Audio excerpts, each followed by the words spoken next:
Welcome to Wareham Zoning Board of Appeals. For the town of Wareham, tonight is Wednesday, January 8th, 2020, and it's 6:30 p.m. and we are at room 320 at the Multi-Service Center, 48 Marion Road at Wareham, Mass. I'm gonna call the meeting to order. I make a roll call. We don't have a full quorum now, but with simple majority, we could do the minutes and stuff, get it out of your way. We start to my far left, member Jake Morrison, town planner Ken Buckland, myself, the chair, Nazir Kolasi, and our clerk, Jim Akabachi. We have one member coming, so we'll have a quorum with 4 members if somebody wish to open with 4, unless we have a 5th. So we'll see how it goes, who's showing up and who's not.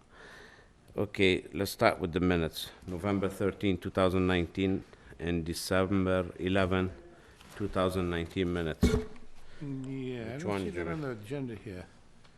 Huh? She didn't put it on the agenda, but that's all right, we can do it anyway. I already I did. have it. Huh? That's not, I remember it. Where is it? Oh, okay. Yep, there, sorry. I got an arrow pointing at it. So, we don't have minutes for November 13th, but we do have... That's the 13 right here. We don't have, minutes for November 13th, but not December 11th. Right here. not December 11th, okay. That's why I'm confused. The 13 I read, I'm okay with it. I read the 13th, I'm okay with it too, therefore I make a motion to approve as presented. Motion to approve November 13. Jake, do I have a second? Second. All in favor, say aye. All right, Aye, oppose, abstain. So 300 for the minutes. Wanna sign them, Jake? yeah, I got it. 13, get rid of this.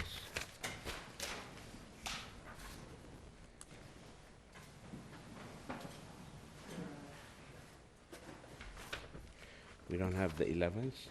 No, she didn't get the disc, so she couldn't make the minutes. So All right, we'll I guess just stick to Sonia future would time. We're continue gonna Table the the 11th. the December 11. Just for the records, on January 22nd, I won't be here. So we'll continue the minutes. If you could put them on the agenda next time, Sonia, for December 11 minutes, put them on the agenda for the 22nd. Thank you. We have a change of use to discuss at 20 Rosebrook Place. Is anybody here from Rosebrook? No, they were, Richard Cirque, the attorney, who said he was not going to be able to make it in early, enough if we put it first on the correspondence. So he might show up? So he might show up, but probably not. All right, let's table it to the end. All right.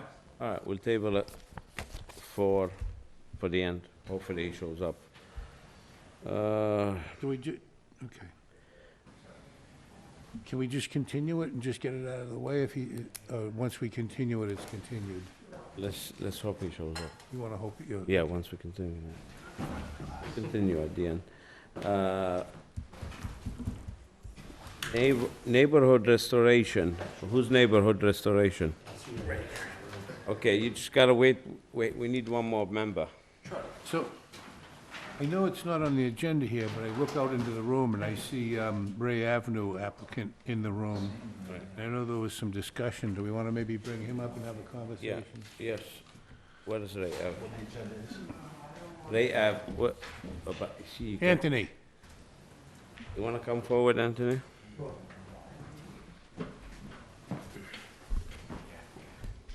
Have a seat, just state your name and address for the records.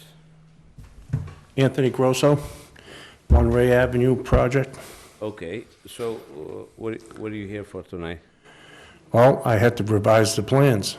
Okay, did you submit them with Charlie? I submitted them to the clerk in zoning. They have them. Okay. Ken, did they go with Charlie? I don't know. Okay. I didn't see the plans. I don't know. if Who'd they you went- drop them off? With Sonia? Yes, When? approximately 2 weeks ago. Okay. Did you bring a copy to the fire department? I have no idea what I need for the fire department. I'm trying to figure that out. Fire department I've met with the fire department. He's Right, but here. they have to have a say. If there's a fire, If they He's have looked at the plans. Maybe you can Okay. ask him. I don't know. I haven't talked to him since I Well, gave him the apparently, plan. we can't do nothing until Charlie says okay about the plan. Okay? We need Charlie's okay, or we just need his review? We need his review, says it's okay as we agreed on. And can you, Mr. Captain Smith, did you get a copy? I actually reviewed the one copy that Mr. Grosso had. I'll put in writing Yeah. to your office probably in the next 48 hours. Okay. I didn't have any comments, or any problems with them. Okay, as long as you Yep. give us some But I small will put memo, it'll be something good. official. Okay, very good. I guess, so we'll wait until Charlie says okay, and next time if he says it's good, it's a go. Okay. What date will that be?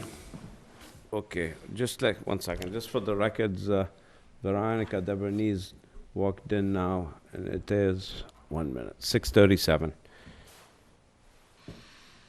You're gonna come back on the 22nd? No, You can't? I cannot. Okay. Can you come back on February 12th? Yes. Okay. It's One Ray Ave? Yes. One Ray Ave. Do you need a motion to continue to February 12th? No, we don't. Okay, we're just doing it? Oh, yeah, it's not, no, just, so we'll see you on the Thank you very 12th. much. Thank Have a you good very much. Thanks for coming in. I'll Thank check- you, I'll thanks, check- Anthony. I'll check on the plans, what was filed in the office. All right, good, so let's get it out of the way, and make sure everybody gets their comments. All right, so that's good, I'll be here. Okay, Veronica.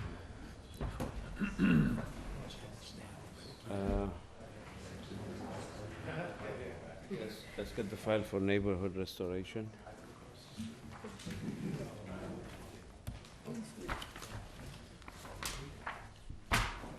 Okay. Petition 46-19, Neighborhood Restoration LLC, 259 Park Ave, special permit or variance. Wanna come The zoning forward? board of appeals will hold a public hearing on January 8th, 2020 at 6:30 PM in room 320 of the Wareham Multi-Service Center, 48 Marion Road, Wareham, Mass. 02571, to consider petition number 46-19 for a special permit or variance from the requirements of Article 13, Section 1352, Article 14, and Section 1460, and Article 6, Table of 628 of the Wareham zoning bylaws to neighborhood restorations, P.O. Box 364, Rochester, Mass. 02770, proposing to create a second floor living space addition to their pre-existing non-conforming structure located at 259 Park Avenue, Wareham, Mass. Assessors Map 123, Lot 952 in the R130 zoning district. Name and address for the record, please. For My name neighborhood is- restorations? My name is Frank Westgate. I did the survey and the plan work for this project, and this is the applicant right here. So neighborhood restorations, the address is Box 364 in Rochester, Mass. 02770.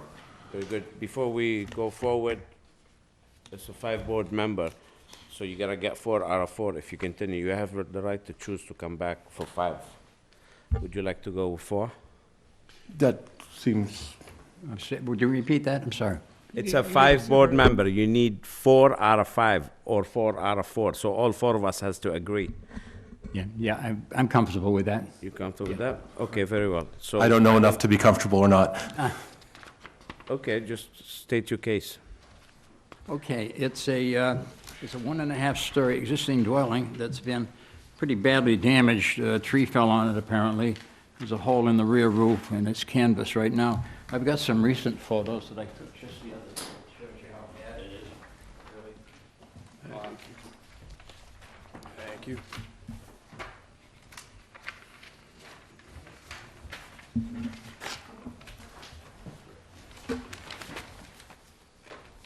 And you should have a photo to submit with the application. It shows how bad it is.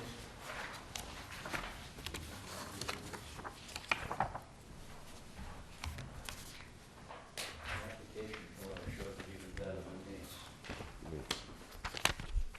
What's the address?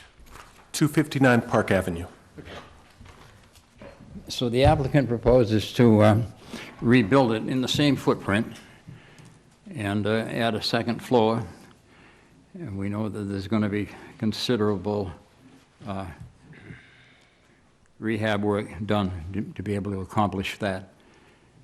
And we've shown on the drawing just a sketch of how it should be, how it would look when it's finished. So the applicant is right here. All right, And this you is, have any this is the surveying plan, how it's gonna be looking? This is the same footprint exactly? Same footprint, yep. Okay, do you have architectural plans? No. Not yet. What I'd like to do is get the approval before I spend money on architectural plans. So I'm happy to go and present engineering and architectural plans to the building department, but it seemed to me to be putting the cart before the horse to get architectural plans for this. Right, but usually on a variance or a special permit, whatever the board feels like it is, we would like to see the architectural permits, to see maybe heights. If any neighbors here have a problem with heights restriction, with size, with looks. So if it was a simple special permit, yes, but you're on the borderline with variance or special permit. I'm sorry, You are in a borderline with the variance or special permit. So if any of the neighbors have high complaint about it, the board might go with the variance versus special permit. It wouldn't becomes harder. people that had the complaint about it be here tonight? Yes, we're gonna ask them, but Okay, I'm just gotcha. letting you know why we'd like a plans, like architectural plans and surveyor plan, which you have when we do things like this, Gotcha. all right? But while you're here, let me ask, is there anyone in the room would like to speak in favor of this project? Against, I hear none, which is good. However, we still like to see plans. Okay, can we do a provisional? So I'm not spending thousands of dollars on plans to, Yeah. okay, I mean, we need facades, heights. We don't care what the inside looks like, as long as we see facades and heights. okay. And like I said, if there's nobody complaining, I don't see, most like 99% of the time, the board will go with special permit, so. Okay, It gotcha. should not be a problem. Okay, so even if we go standard 8-foot ceilings to add 8 feet to the existing structure, you'd still like to have like a diagram and facades and stuff like Yeah. that instead of just the actual height that it would be raised? Right. Okay, I good want to pass it quick to the board, see how, you hear Sure. how they feel about it. Veronica? My feeling is if they stay within the footprint that's here, and they're also within the height restrictions for the zoning in the area, I'm okay with what they want to do. Okay with that today? Or until you see the architecture plans? I think I'm going to leave that to the chairman. All right, Jimmy, what do you think? I don't have a problem as long as the applicant is not asking for a variance on any of the existing current restrictions. No, it's height, got- setback, et cetera. If there's any part of it, if there's a setback variance or a height variance you're asking for, then I'd want to see. No, there should be no variance required here, no. All right, so just while I happen to have the opportunity to speak, I see this plan submitted, and it shows a single-story dwelling on a 100 by 60-foot lot. Is that the entirety of your property? Yes. So the garage that's shown here is Is the neighbor's garage, so it's actually, owned by others? correct, Okay. So you're 60 by 100, you're a 6,000 square foot lot? correct. Okay, I don't have a problem, I understand where you're coming from. I understand where the applicant's coming from, too. You go out and spend thousands of dollars on a design, and the board says no. It's like throwing money away. So I don't have a problem giving them a provisional approval if we're inclined to approve. I don't mind voting for, to grant him to Special permit. special permit, but not approval on the project. So we could, Give them an indication or something. so we could, encourage him to go draw. Right, so we could. like encouragement. Classify it as a special permit. Okay, We could vote on this tonight if the boards feel so, and then you go, then it becomes special permit, which is a lot easier. okay, Next so time as you long come as it's with- within the building guidelines and Right, stuff like then that, yep, you're right. that's absolutely fair. Jake, what do you feel? Yeah, with you guys. Okay, See, in the, So- in the letter from the building department, which I'm sure you have a copy of, you provided it to us. Yep. He gives us 3 reasons why he said no and why you're here.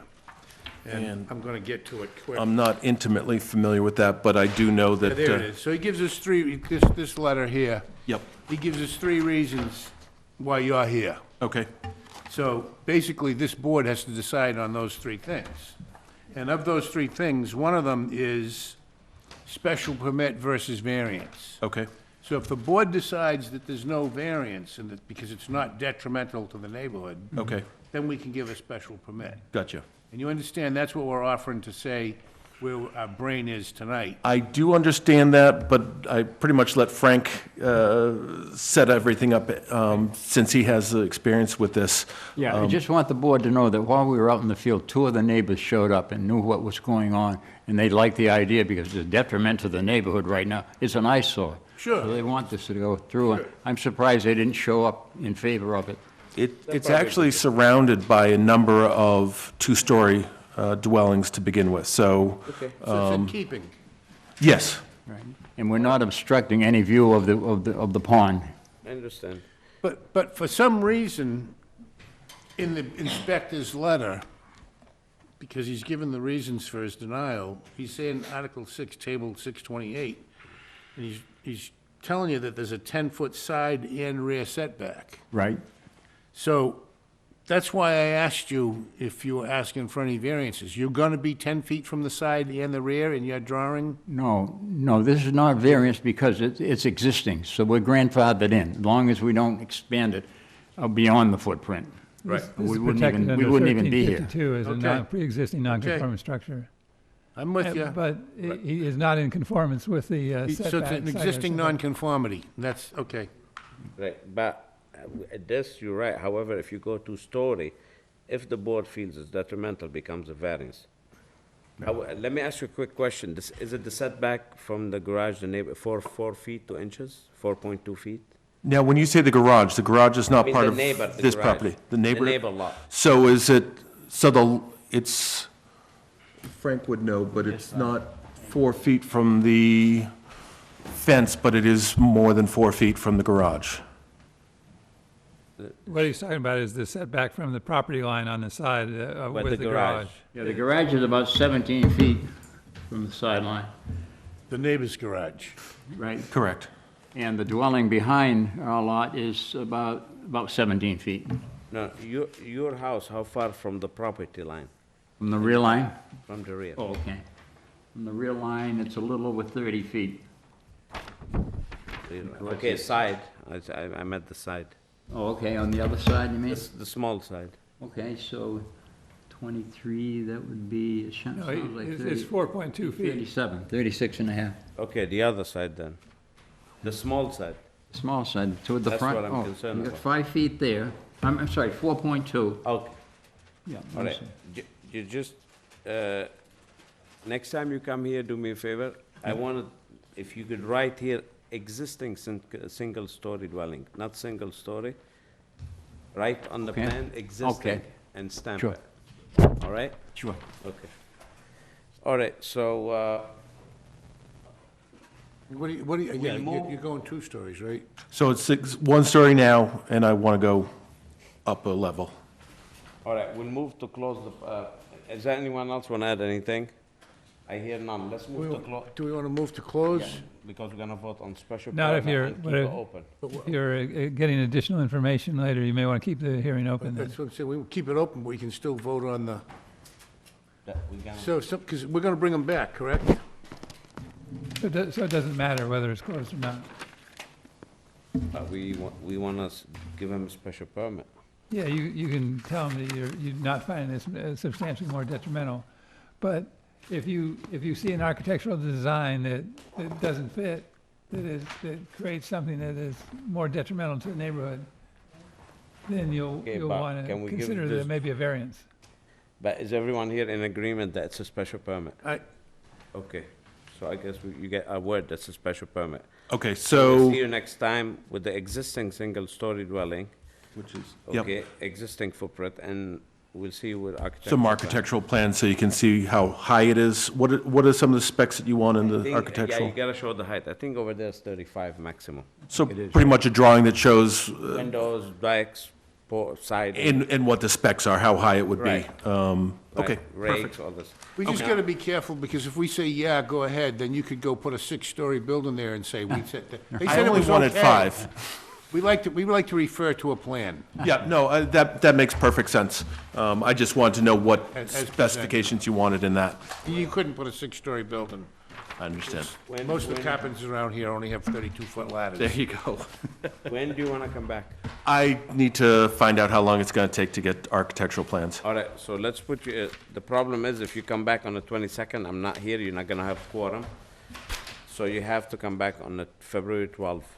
Okay? Is that good? I think it's gonna have to be. Now, if I find that I can't get plans by then, and can they be rough plans? Yes, but if you can't, send a letter if you can't come down, Okay, or an email. We'll Back put to the you on board. agenda to Continue. continue to the 26th. okay, but at this point, You'll come back on the 12th. 12th, wonderful. Thank you, lady and gentlemen. Thank you. We have a motion to continue 46-19. So moved. Second, till February 12th. All in favor, say aye. All right, Aye. Oppose, abstain. Okay, so that's,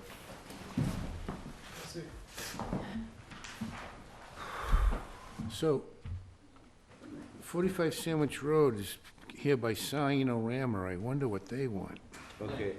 All right, 47-19, Sanorama Worcester, 45 Sandwich Road. I don't, Let's get all this stuff from the last one back to Ken before, yeah, because we're gonna reopen this next one. we're gonna put them in the wrong envelope and I'm trying to get them organized here.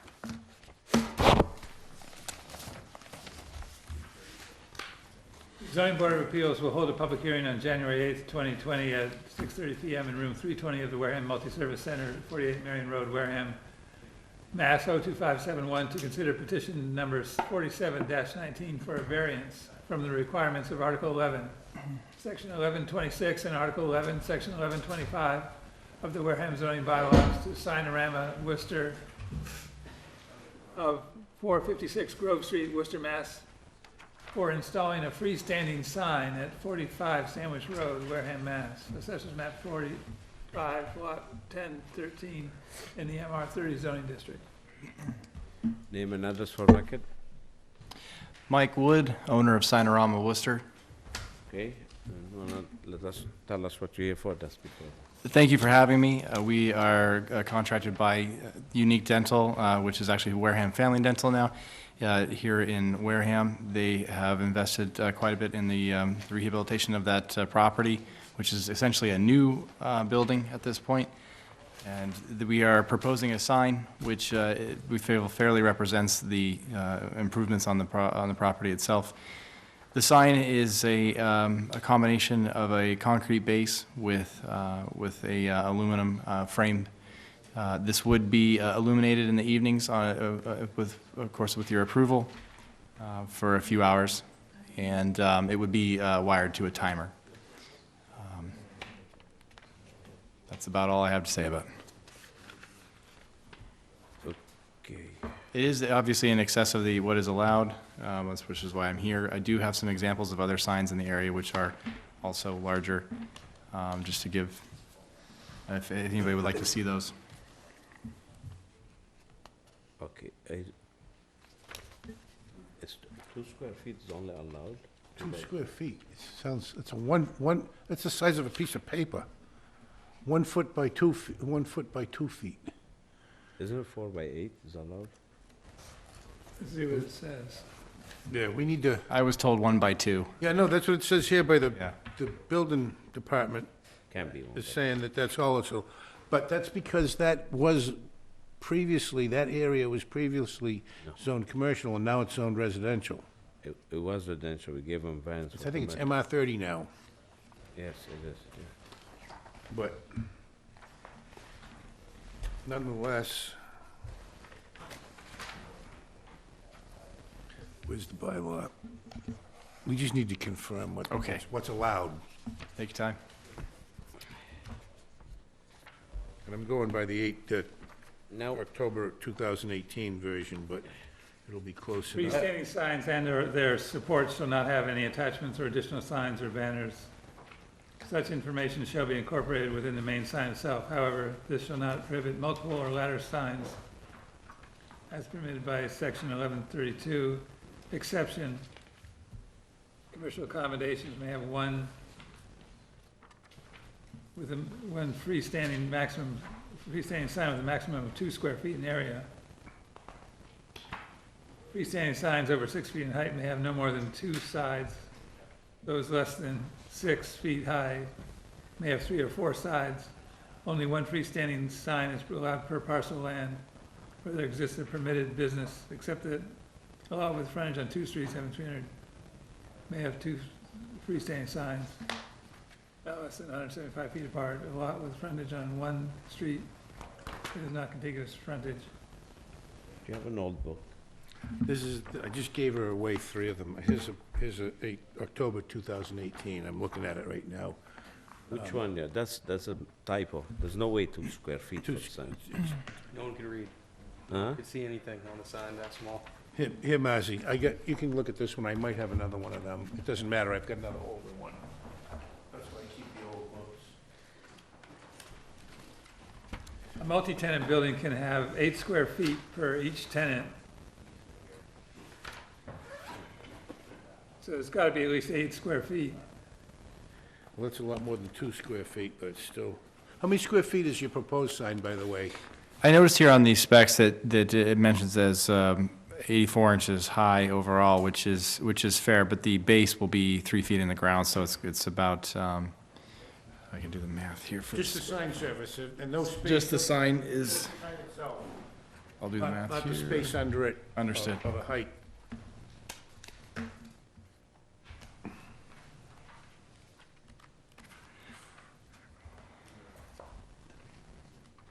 Things do get mistaken and typos do happen, Understood. so that's why we're just trying to...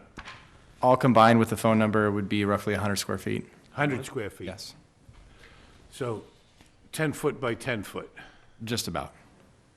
Okay. It's bigger than a sheet of plywood. Just a little bit bigger than a sheet of plywood, yeah. A lot bigger.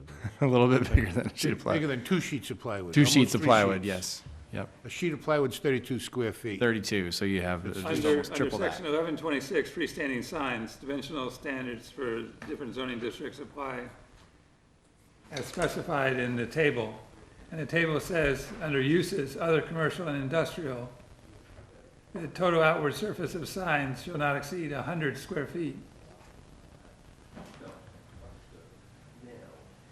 So if that be the case, we could easily modify this to be within and under 100 square feet. Where do you read this, Jim? He's looking at, Looking under he's looking at this. freestanding Nazir. signs, Right there, there's the 100. dimensional standards.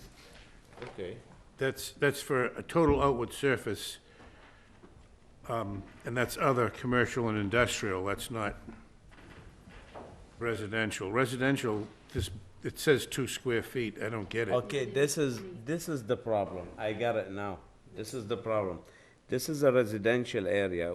Okay, That's why it's 2 square feet. However, we grant a variance to become commercial, so now you're a commercial. That's the mistake. That's how he didn't. okay. So he looked at the zoning, the inspector, the So- commissioner, and that's why he said 2 square feet, because usually at your house you put a notary public sign or I understand. accounting or something. So in this case, the 100 square foot would apply now that it is permitted as commercial. Yes. We're kind of leaning that way, we're thinking. That's what it sounds. That's what we want to think. No, it is. Well, we could Because certainly, he was granted a variance to Well- become commercial. I get it, but my question is this. It says outward facing surface. So is that 50 feet per side, 2 sides, or is it 100 feet per side, 2 sides? Oh, you gotta read it. 100, Outward surface. Oh, right, so 2 sides, right? if it were counting both sides, and then would you count the short side? Would you count the top side? I guess it kind of Both. comes tit for tat. Both. My experience is that if you take a sign and face it one-sided to the street, it's real hard for anybody driving by to read it. Right. But you get a bigger sign. Oh, okay. If you take the same side and you face it so that both ways can see it, then, you know, it's easier to see when you're driving down the road, because driving is very distracting to texting and reading signs. You know, now you got 50 feet here, 50 feet here. It's still easier to read 50 square feet when you're driving down the road Sure. looking at it than it is 100 feet, because you gotta, you know, look out your side window to see the, So basically saying that you could have the sign perpendicular to the road at 100 square feet, or you could have a double-sided sign at 50 square feet per side. that's the way I take it, 50 feet per side, you know. But we need to do some reading. Sure. What I think and what's written here, we're trying to give you the Isn't it like most 4 by latitude we 8 can. for commercial, 32 square feet? Yeah, this is typical, Typical 4 by 8. Jimmy, does it say anything about illumination? yeah. No, we don't have. Yes, they're gonna have night on I that mean, side. in the bylaw, are there any, We've got some weird, I What are the- don't have it in front of All me right. right here. I'm stuck on Anyway, this other let's subject. let's move forward a little bit. So how high off the ground you having it? So this would be 7 feet off the ground. You're gonna be 7 feet? Yes, Top of the sign or the bottom? Wow. to the top of the sign. Either it's gotta be low, like a 4 or 2 or 7, so nobody hits the head. So 7 feet, and you still want it that big of a size? Well, there's quite a bit of room out there in front of the building. If we have, I mean, we have it right now positioned 10 feet back from the street. We could move it closer to the building if we wanted to. They just really want that exposure for visibility on that part of the road. But let me explain something to you. When Mr. Madden came for the hearing prior, you guys had an existing sign which is still They were gonna leave. allowed, They took it down. but it's less than 2 years. You could re-put the location. Well, I have an example of that what was there before. Right. You What mean size this, was you that? had the Budweiser Hilltop. Yeah, what So- size was that? So that was 4x4 on the top, and then, excuse me, it was 2x3 on the top, and I think 2 by, I want to say, maybe 2 by 30, 24 by 30 on the bottom. So there was a pole there that was taken down in the construction. Right. Pretty ratty old setup. Had a Budweiser sign on it. Okay.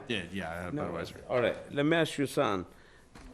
What was this, the existing sign that was there, how far from the street it was, do you know?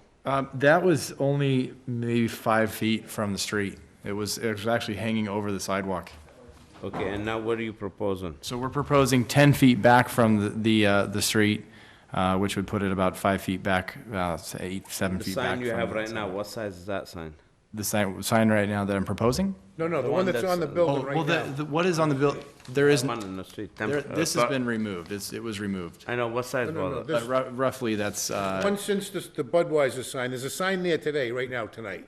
oh, yes, okay, so you're It's on talking, 2 square posts sticking out of the banners. ground, and it could be a banner tied up Right, with rope. what I believe size it's, is I that? think it's 6 by 3, 6 feet Is it? wide, 3 foot tall. Is it that size, that big? 18 square feet per side. Maybe even 6 by 4, so it might be 24 square feet per side on that. It doesn't look to me like 6 by 4. I'd have to look back in the notes, but it's either 6 by 3 or 6 by 4. I know that it's 6 feet wide. Right. It's reasonable size, what's there right now. Mm-hmm. What's there right now is a reasonable size. Okay. Let me ask you something, yeah, but what's wrong with 4 by 8? Now, you gotta keep in mind, you're in a residential neighborhood now. You see all these examples you gave us here for the neighbors? Sure. All these signs you show us, they're like 3 by 3, 3 by 4. Absolutely. You have an individual who has invested quite a bit of money into this location, and they're just looking to gain as much visibility as possible to recoup their expenses and their I interest. totally understand, but the one you have now, I could see all the way from the Narrows. I drive by there every day, I mean, Well- the way it is great. 4 by 8, you'll have a beautiful. Let's say, for example, an 8 by 4 was approved. Would we be allowed to illuminate that? Yeah, And it would be illuminated, okay. So you have the commercial availability of 50 square feet per side. So could we do the maximum of 50 per square feet per side then? on the, I'd like to know, I Yeah, hate to say, yeah, 40, that's what I'm saying, 40, or 50 per each side. You're saying 32 square feet per side, he's saying 50.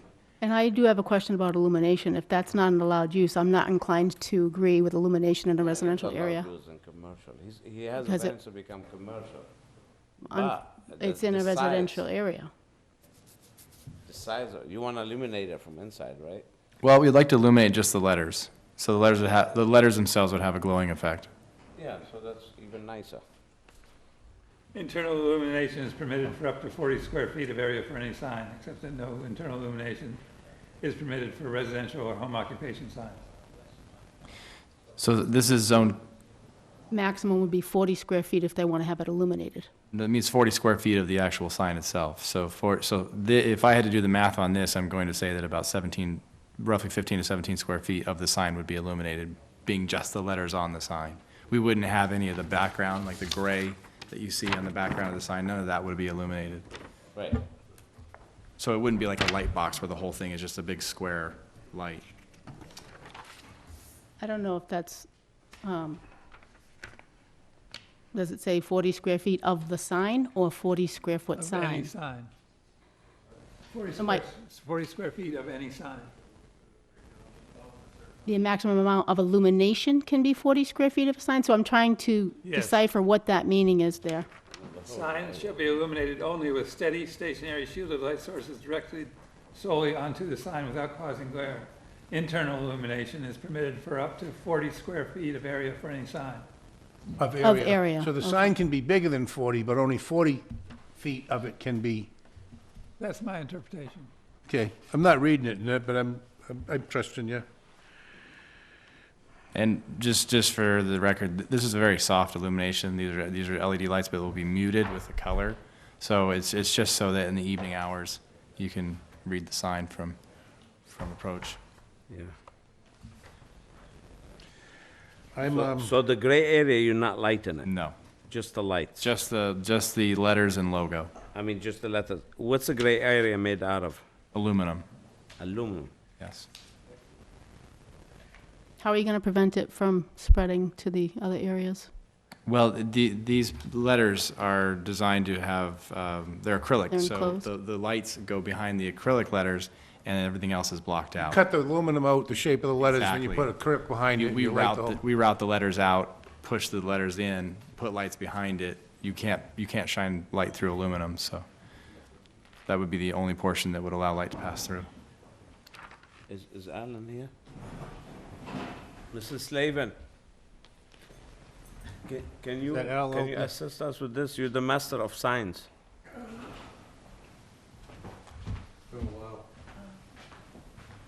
Well, I think 180 by 84. Well, he's the master of signage in Wareham. He wrote the law, so. How are you? He actually wrote the law. Yeah. See what you got. You hear it from him by himself, from the man himself. Just your name, Alan, for the records, please. Alan Slavin, Selectman, Town of Wareham.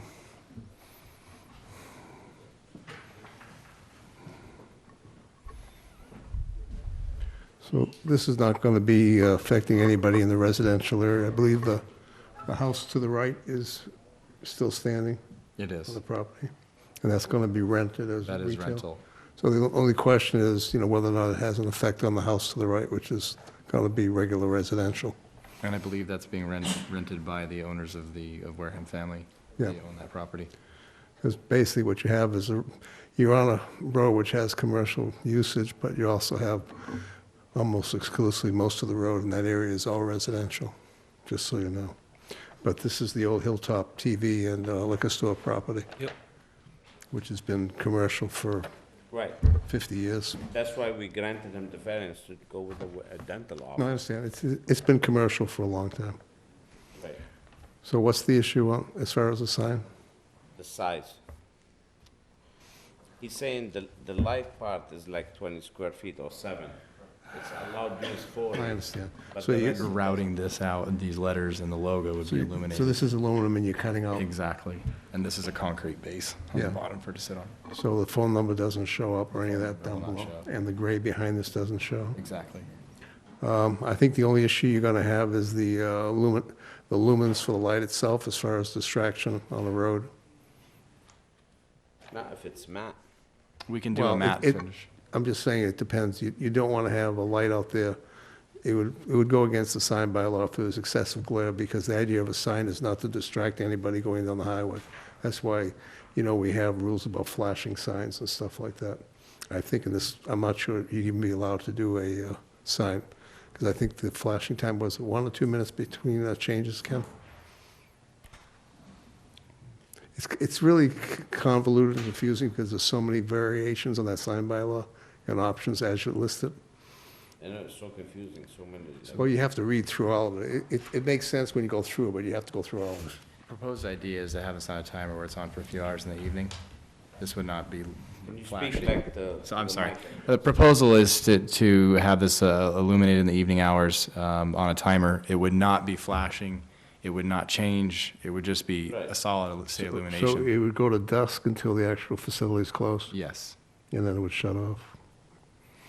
No sign should be erected that constitutes a hazard to pedestrian or vehicular traffic because of the intensity or direction of the illumination. I mean, that could be one of your conditions as far as the sign goes, because it's going to be fairly close. There's a crosswalk, I believe, on the street there going across. That is, but they have a grandfather one that was closer, so they improved it. But I'm just saying there's a crosswalk and the lighting, so you just want to make sure that, We have the outside edge at 10 feet from the edge of the road. correct. But I'm just saying is when you come up the hill, people are going to, you just want to make sure whatever the light is, it's not distracting, because unfortunately, there's a crosswalk there. We That- can do every. That crosswalk was put in because there was a liquor store there before. Okay, we can happily do everything in a muted matte finish, matte colors, to avoid any glare. Just make sure this is a very muted sign. But I still, that's a very big sign.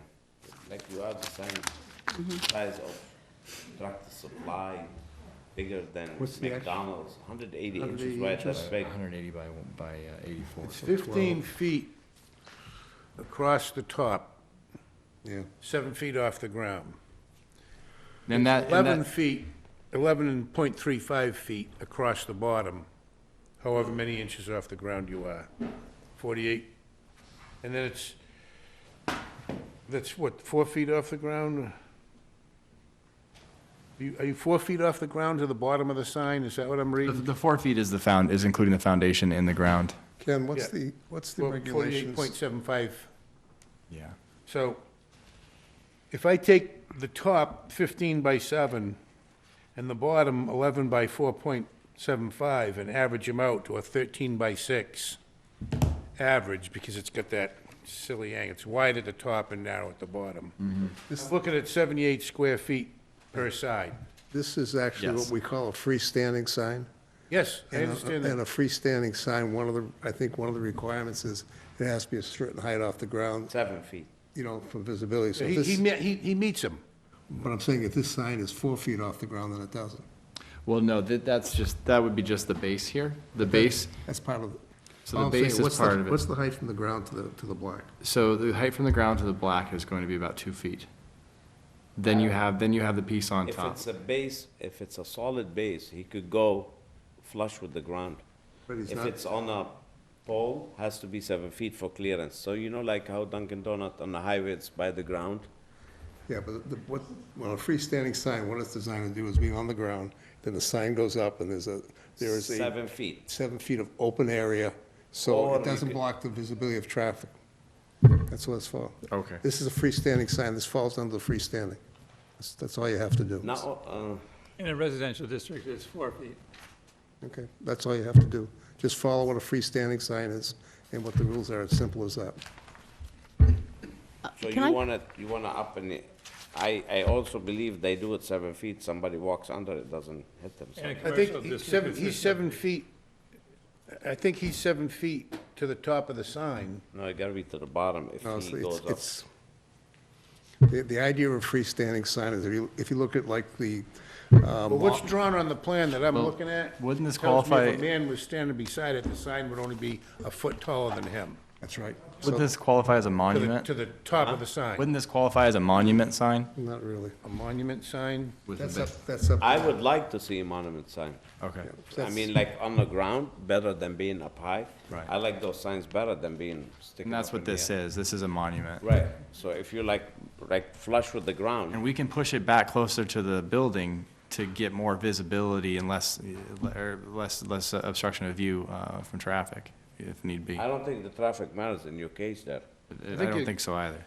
I think your setback is, I think we should encourage these signs, Alan, being a monumental, being better than being high. I don't have a problem. You could, I mean, you like, can look at decide, Dunkin' Donut down the highway, it's real nice, down low, it's but you not can, up. you can decide whether you want it as a freestanding sign or a monument. Whichever one you decide, you follow those rules, that's it. So I have a question. It's If I could straightforward. get some clarification. It sounds like the applicant is here because this was rejected because it's 2 feet allowed in the residential zoning. However, this is commercial zoning, if I'm, Right, he was Right, so- granted a variance to become commercial. so he actually doesn't need to be Zoning- here. The zoning district that's there is MR 30 that overlays this property. A variance was granted for a commercial use of the property. So does that mean that It doesn't change the the zoning. things that he It- decides to do has to go through this board, or can he just do them? Does he need to be here, is my question? Yes, he does. The answer is yes. Based on the And- size, Because you're at 100 and what? I'm at 150 square feet on what is allowed. 100 is the maximum. 100 is the maximum. Okay. 100, the maximum for both sides, so 50 on each.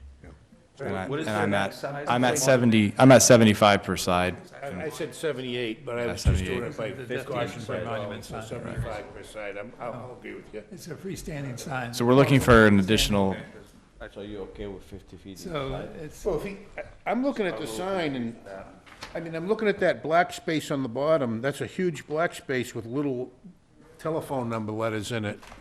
I agree. So And I would either be make the happy, phone This is the number table bigger that or we're make the black discussing. space I would be smaller. happy to shrink the blacks, to reduce the black space to reduce the size of the sign, rather than reducing the So, the in a gray portion residential itself. district, these are I the think standards that apply. the font size Commercial use, these are is standards. adequate, but that black space is disproportionate to the,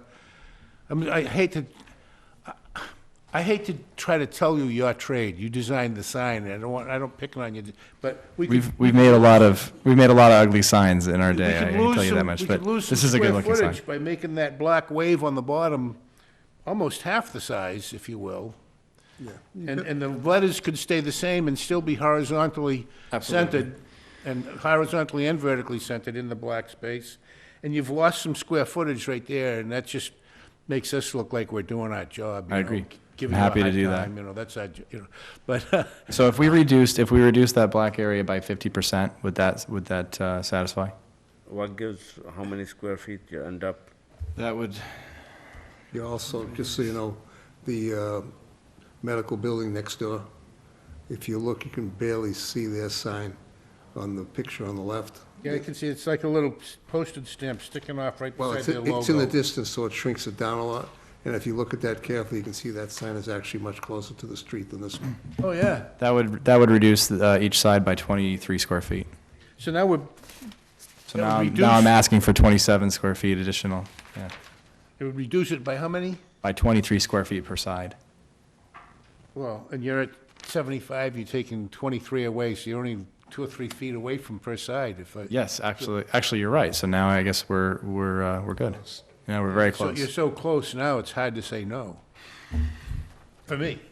Thank you. Can't speak What for do the you other... say the square footage of the previous sign is? Previous sign, I actually never did see it in person, but just by scale, I'm guessing it's 2 by 3 per The side, Hilltop Television and Appliances. 2 by 2.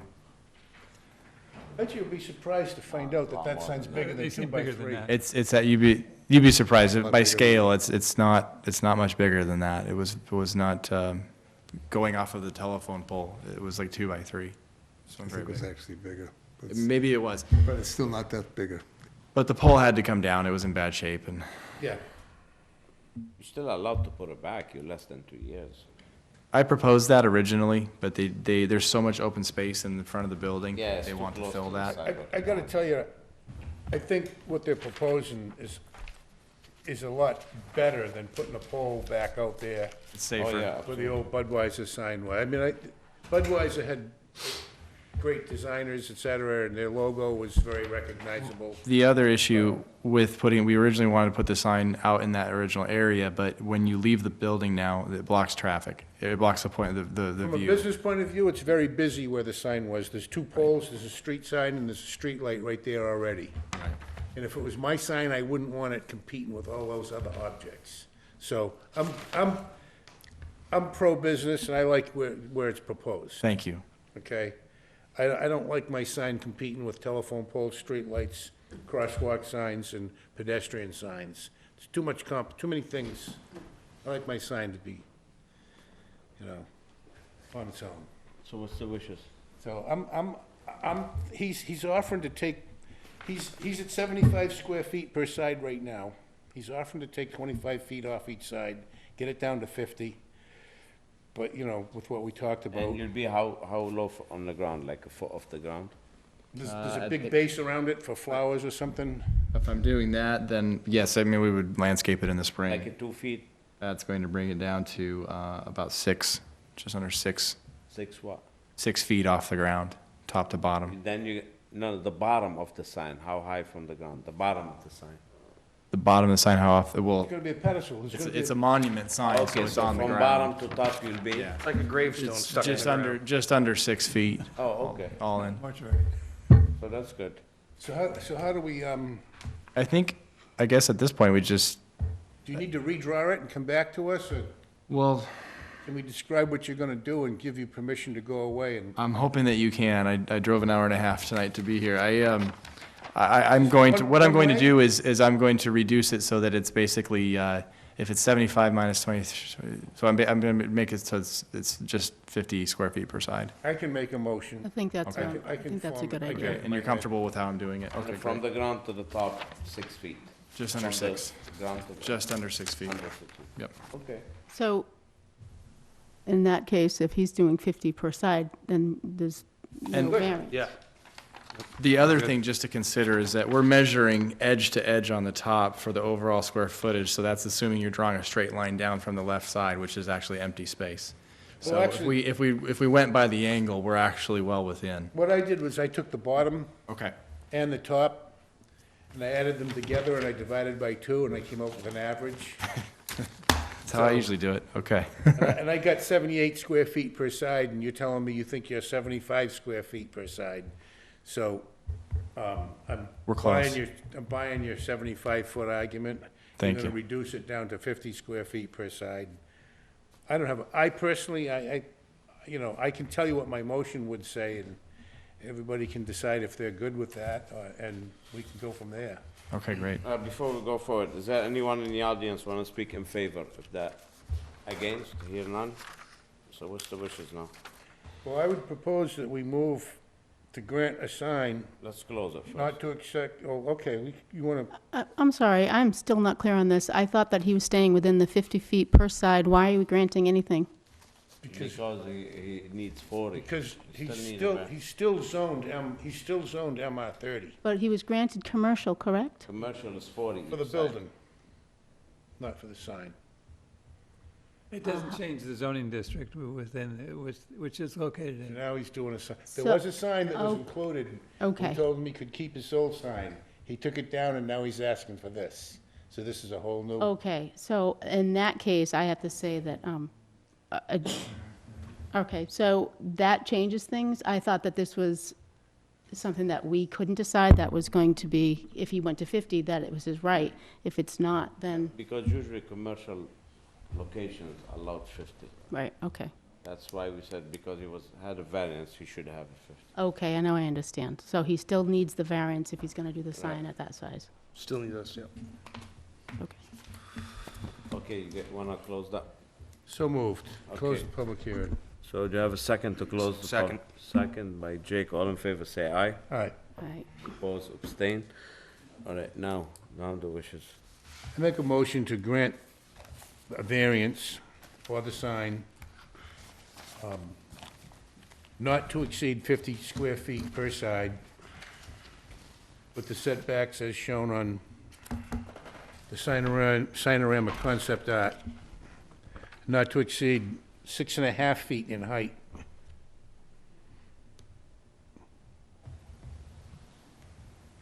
Period. You also have to include the illumination. He's already addressed the illumination in his application, I believe, so. I'm just saying, whatever your variance is, it's I illuminated. mean, if it makes everybody happy, it's allowed to be illuminated, not to, how many square feet did we want, Ken, on the illumination? Can't Says go over 40. 40 square feet? He's got way less than that. Yeah, because that's, 40 square feet, both sides, so that's 20 square feet per side? Not to exceed 20 square feet per side illumination. I will certainly follow that. Okay. The only other thing you'll need is, it's on a state highway technically, so you have to make sure it complies with the lumens, you know, for brightness as well, because it is a state highway in that section that becomes basically Route 6 there.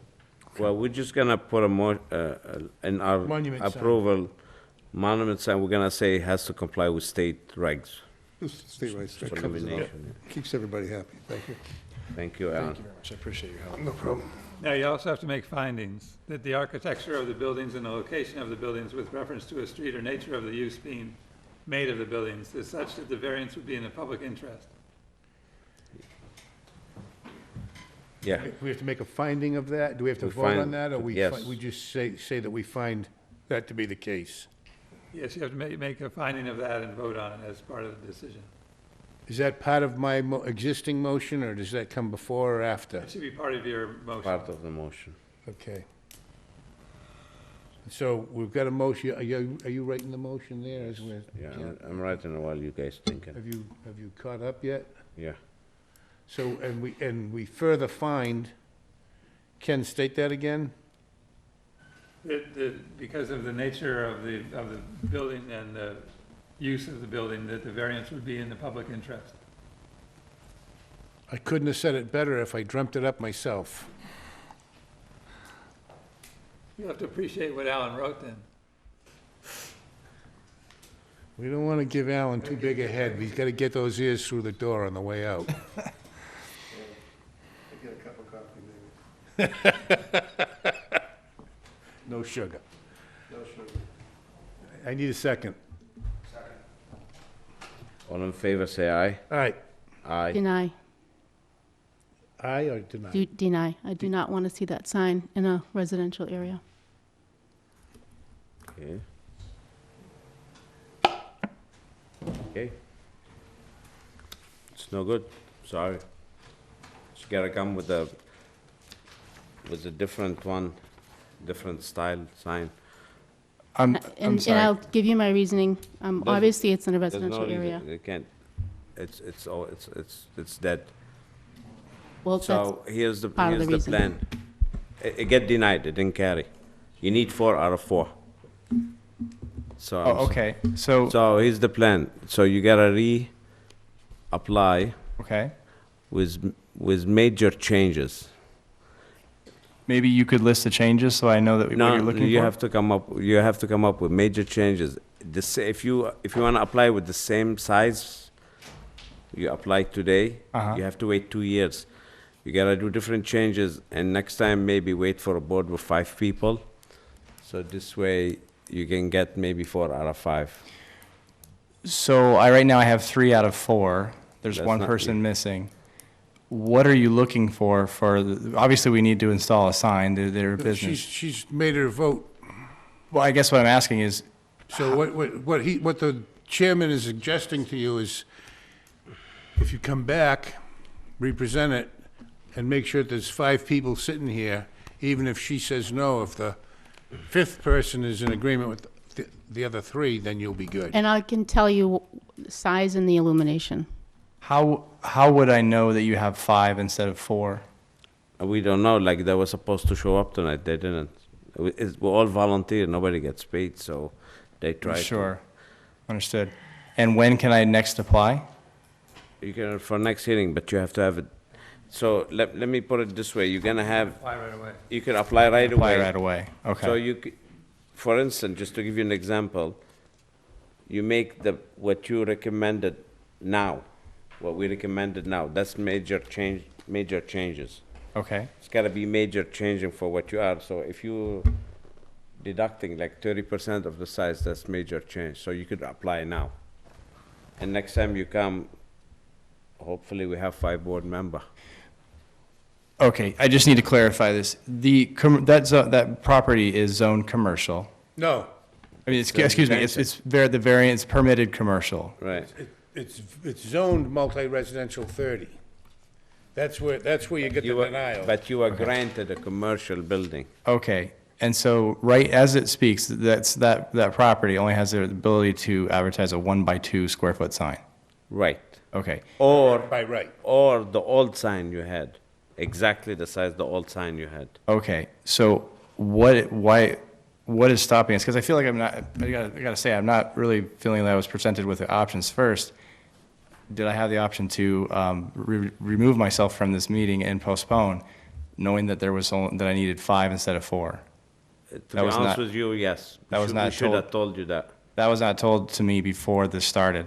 Right, you're right. So I should have the right to come back to the next hearing, and also I should have the ability to revise this if it is possible. It's the illumination issue and a size, because if the variance is for commercial, and I have the ability to display 50 square feet per side, not exceeding 40 square feet, 20 square feet per side illuminated, then I'm certainly within the means of this property as a commercial. I don't have a problem We gotta, undoing our vote because we didn't give him the opportunity for, opportunity. you're right.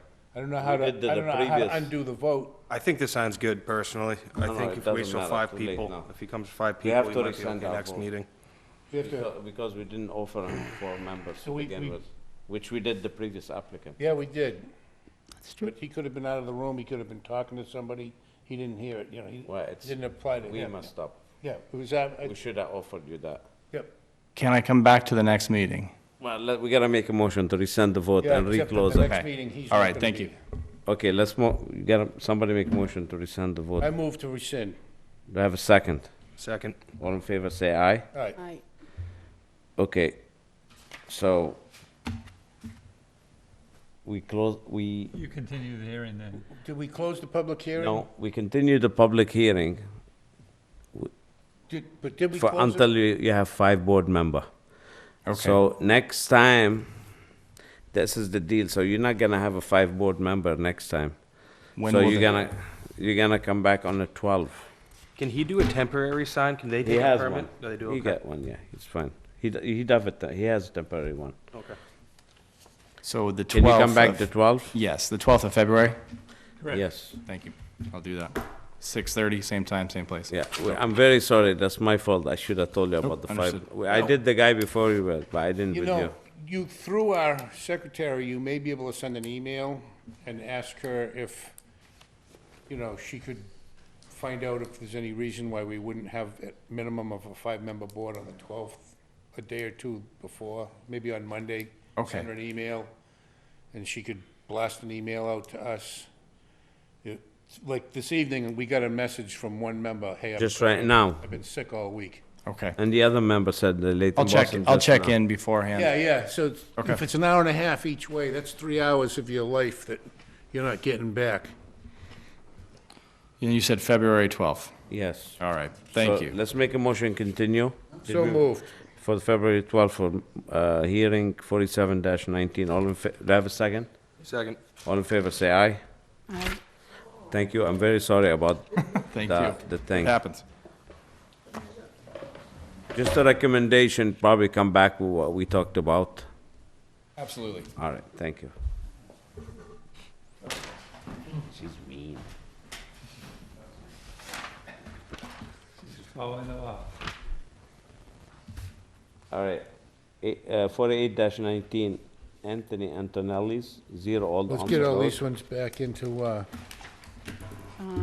I wrote sign all this for this. nothing. well, that's all right, save it. Yeah. Let me That's what we, finish it now. that's.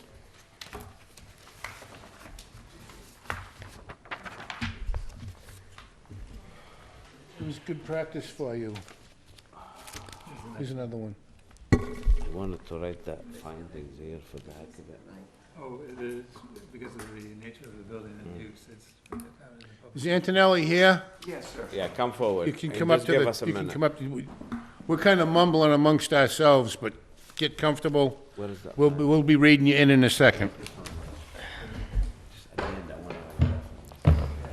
All right. Okay. All right. Let's read this one.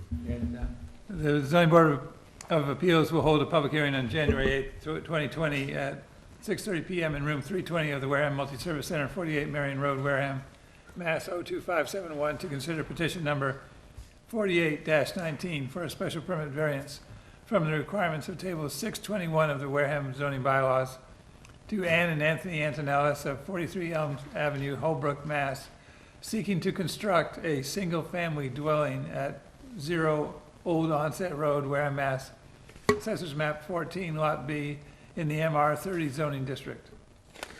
All right, we just need your name for, and address for the record. Anthony Antonellis, Ma'am? my wife, Ann Antonellis, 49 Elm Ave, Holbrook, Okay, Mass. so that's what I'm gonna tell you now. You have the right to be heard with 5 board members, we only have 4. If one of us says no, it's dead on the water, or we can continue you to February 12th. So what you wishes? I understand. Would you like to continue February 12th, or you wanna go forward I think we could go forward now. now? Sure. Okay. All right, state your case, let's hear it. What you got? Well, there is a lot of land on Old Onset Road. The lot is surrounded by dwellings on all sides. So it's as I'm looking here at the term, it's an infill within a developed area. The lot is sufficiently large, it's actually 7 times the minimum requirement for a buildable lot, but it's shy on the frontage by, let's see, Are you going for a single or a two-family? Single. Single family? Yes. single-family, one-floor home with an attached garage. You're 20 feet shy on frontage. Correct. 20 feet short. Yes. Oh, yes, less than that. No, it's 20 feet. Anyway, keep going. Yes, so this is to be a retirement home for my wife and I and our family. I'm a retired social worker. I retired last year, so since that time, we've been looking for a suitable place, and after narrowing the state down, we chose 4 towns, and this was our first choice. We fell in love with that lot. It's about a mile from the beach, and we just thought it's a good place to grow old together and hopefully stay for a while. Okay. Did you purchase the lot already? No, it is contingent on getting The purchase of the variance. lot, I've been approved for the mortgage, is contingent upon us being a buildable lot. So I have plot plans, if you don't have them, or just like, We got 'em. They all do, yeah. most of the lots on the street abutting the lot that we're interested in are much smaller, and many of them don't have the present standard for frontage either. But my wife and I thought it was prudent to get to know our neighbors, so everybody seemed on board about us moving in. The lady across the street asked us if we like dogs and children, and we say we like both. And the neighbor on the other side said she'd bring us a banana nut bread after we moved in, so we're very happy about living with the people on the street there. Other issues also, there is town sewage in the street, but we would pay to have it brought to that lot. And in addition, there is a delinquent tax bill, which we would, We spoke Hey, with Guy. He actually came out to the site and walked me through it, and I am willing to pay at our expense to run the sewerage to our, That's not our jurisdiction, so Okay. it doesn't no, matter no, to no, us. no. the, Let me ask you a question. I'm looking at these plans from GAF. How are you gonna cross, although it's not our jurisdiction, but it's a concern, how are you gonna cross the wetland to it? how are we going to cross the wetland? Well, The we're house not. would be The house is near gonna to be the street. on about 70 75 feet behind the street, so it's all high and dry. It's not in the flood zone. That area that you speak of is part of the flood zone, so we're not going to build anything there. So you're not going way back into? No. You're not going back in here? No, we'd be... You're gonna put it out on the street? That's correct. We'd be, the farthest we'd be back is about 160 feet from the road, which is well away from the wetlands. And Is the lot next to you, both of them has houses? Is both neighbors have houses, Yes. left and right? There's a house to the right and to the left. As far as we know, it's the only lot that's not built on. Yeah, it's sort of like was left there while There's a everything reason got why built it's not around built. it. Doesn't confirm. There's plenty of free room, so the only issue is the frontage abutting the street. There's plenty of room for setbacks on all other sides. So this is the only thing that's an issue. I do understand, and there's 2,000 lots like this in the town of Wareham too. That's the problem. I'm sorry? And there's 2,000 other lots in Wareham have the same issue. Ah, And this is what becomes a problem to this board. So we have to be fair to everyone. So if the wishes of the board say yes to you, then we have to say yes to everyone. And we'll have a huge impact on the town. All of a sudden, every unbuildable lot's become a buildable lot. So previously, this board has never been in tendency given a variance to make, we have tendency to give variances from setbacks, but not making an unbuildable lot a buildable lot. well, the lot is 5 acres. And you have the footage, no doubt, but you don't have the frontage. The house would be built back far from the street where the lot is considerably wide, so that there would be no... I do understand what you're saying. Right. In the if you look at your neighbors, you have the best lot with with widths and land and everything. But unfortunately, we don't make the laws, we just follow them. We can tweak them a little bit and help the people. I'm wondering if, But to a certain extent. But that's how I see it. I'm looking here at the, he's got a piece of the map 14. He's got the whole map 14 here with the piece in yellow. And I'm looking at the, every lot as we look at it, to the right of it and to the left of it. But, I mean, the two to the left of it seem to have adequate frontage under today's zoning. But everything to the right of it has less than 150. Some of them have less than 100. I know, but the So existing, my question is, when these lots were created, what was the frontage then? And has he got a grandfathering situation? You know, you have five things, if you can say yes to 5 questions, you've got a grandfathered lot. right, do you know if you have a grandfather lot? I don't know when these lots were broken down, sir. These were broken down very long time before zoning, I'm sure before 59. The question is, if from 59 till now, if any of the neighbors own this lot, it's dead. If they didn't, you don't even have to be here. You only need 50 feet of frontage. Have you did this test? I just don't know. We've been working with GAF, who has investigated. They've provided me with a number of plans that I can share with you if you...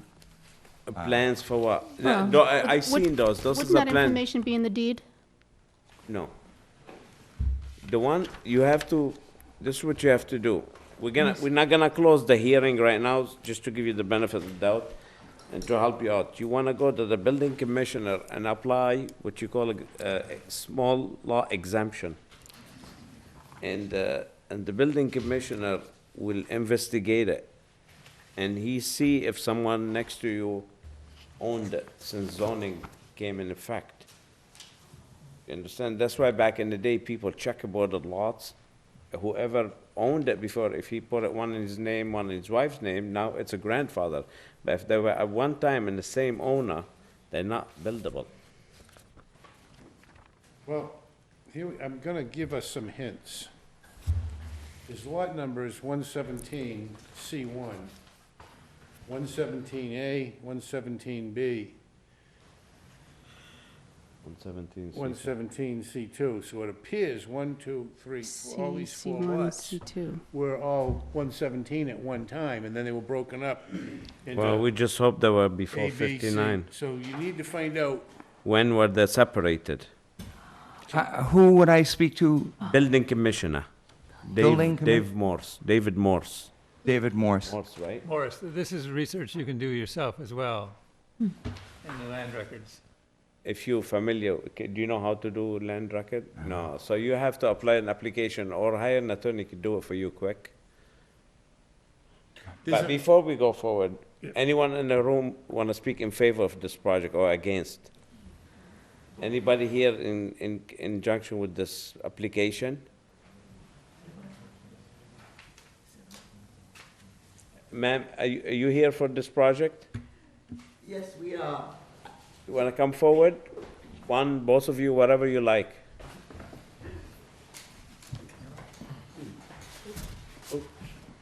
Okay. Bless. Have a seat. Take a chair. Relax. And just let us know your name for the record. The name is Wilhelmina Amato. The address is 43 Old Onset Road. The property is abutted by, I think, this lot that they're trying to You buy. one of the neighbors. But yes. Yeah. Yes. So my problem, our reason for coming here is to, well, if they buy the lot, my husband and Mr. Monterio agreed on easement rights. That means because we have land in the back. So that's why I'm here, just to say, if those rights are acknowledged, easement rights, To go to the lot, the big lot in the back, I have 20 acres in the back. and you want an easement to the back. Well, it was agreed, I have papers here to I state that. understand, but this becomes between you and the buyers or the sellers that has nothing to do with us. Okay. So our condition, if we are to grant it or not grant it, has nothing to do with the With the easement. If easement. he wish to give you an easement, he can. Oh, You know what I'm saying? okay, well, okay, but this. Let me ask you a question while you're here. Do you know, do you own any of the left or the right lots to this property? The left or the right? No, Or you I only have- own the back? No, I have 43 Old Onset Road. It's the house and the lot, and in the back, I have 20 acres. So when my husband, Mr. Monteiro, discussed it, it was 66 feet wide for easement rights. And that was stamped by deeds in Plymouth. So you have This nothing. lot, That lot, that's, they They're buy buying, in? yes. There's a 60-foot easement right through it? well, this is what it says. Or will there be a road there to go back to Aunt Hannah's farm? A road, Yes. so that, And you have it on records, and are you guys aware of there's an easement through the land? There is definitely a road and back, is the, but it doesn't, it's not involved with our property. And there are other access points to get back there other than just going through our lot. All right, but before we go any further, easement does not take away from your frontage, or does not take away from your grandfather. So the best way to approach it right now, you go to the commissioner or hire a lawyer and find out if it's a grandfather lot. If it's a grandfather lot, she could still have her easement if she does. That becomes a legal matter between the buyer and the seller, or you or whoever selling you the land. If it doesn't constitute grandfather, If it doesn't constitute grandfather, I don't think you're gonna have a favorable board to go for it. Because like I said, the whole town of Wareham is lots like this, and I'm personally not comfortable start granting them. And the previous boards haven't. We're very comfortable helping people with setback, you jammed or something, frontage. But if you're lot confirming, you wanna put an addition, we're very flexible like this, but not totally unbuildable lot, make it buildable. ask a question. Mr. Antonelli, where do you live now? You're not from Wareham? No, Okay, you're from out of town. yes. Okay. So, my free advice is worth what it costs, nothing. But my advice to you is, there's 2 or 3 attorneys, there's several attorneys in town, but there's 2 or 3 that are in front of us quite often, and they're very familiar with the rules. It would be short money compared to the price of a piece of land. Go to an attorney, find out, talk to different people, and find out who's the good ones, who's the bad ones. They're all bad, just some are worse than others. Oh, there's one of them here. That's why I'm joking it that way. But find out, and an attorney that's familiar with this can look at these lots, look at the deeds, tell you when it was divided, because I can see just by looking at the town map that this was originally all one lot, and it was divided down into at least 4. And there's a simple form that has 5 questions, and if the lawyer can answer yes to all 5 questions, you've got a grandfathered lot. You don't even have to be here. But if he can't, he's gonna tell you why he can't, and for whatever he charges you, it's cheap compared to paying market value for this lot and getting a no from us. Is that information available in the town records? Yes, if you know how to I research see. it, you could go to the assessors and do the research by yourself. So what you gotta do, you gotta get every lot that abuts you, every lot. So you gotta research the deed from one person to another, all the way to 59. If at one point, this period, the same person owned these lots that abuts it, that's it, you're dead in the water. Well, depending on when they were divided, if what the zoning were, when they were divided, if the zoning was 80 feet of frontage at the time, he goes by the zoning at the time. It's a grandfathered lot. The deed that was submitted, a copy of the deed that was submitted identifies the parcel as being one shown as the lot number 1008A and lot number 1017C1 on a plan that was dated April 5th, 1991.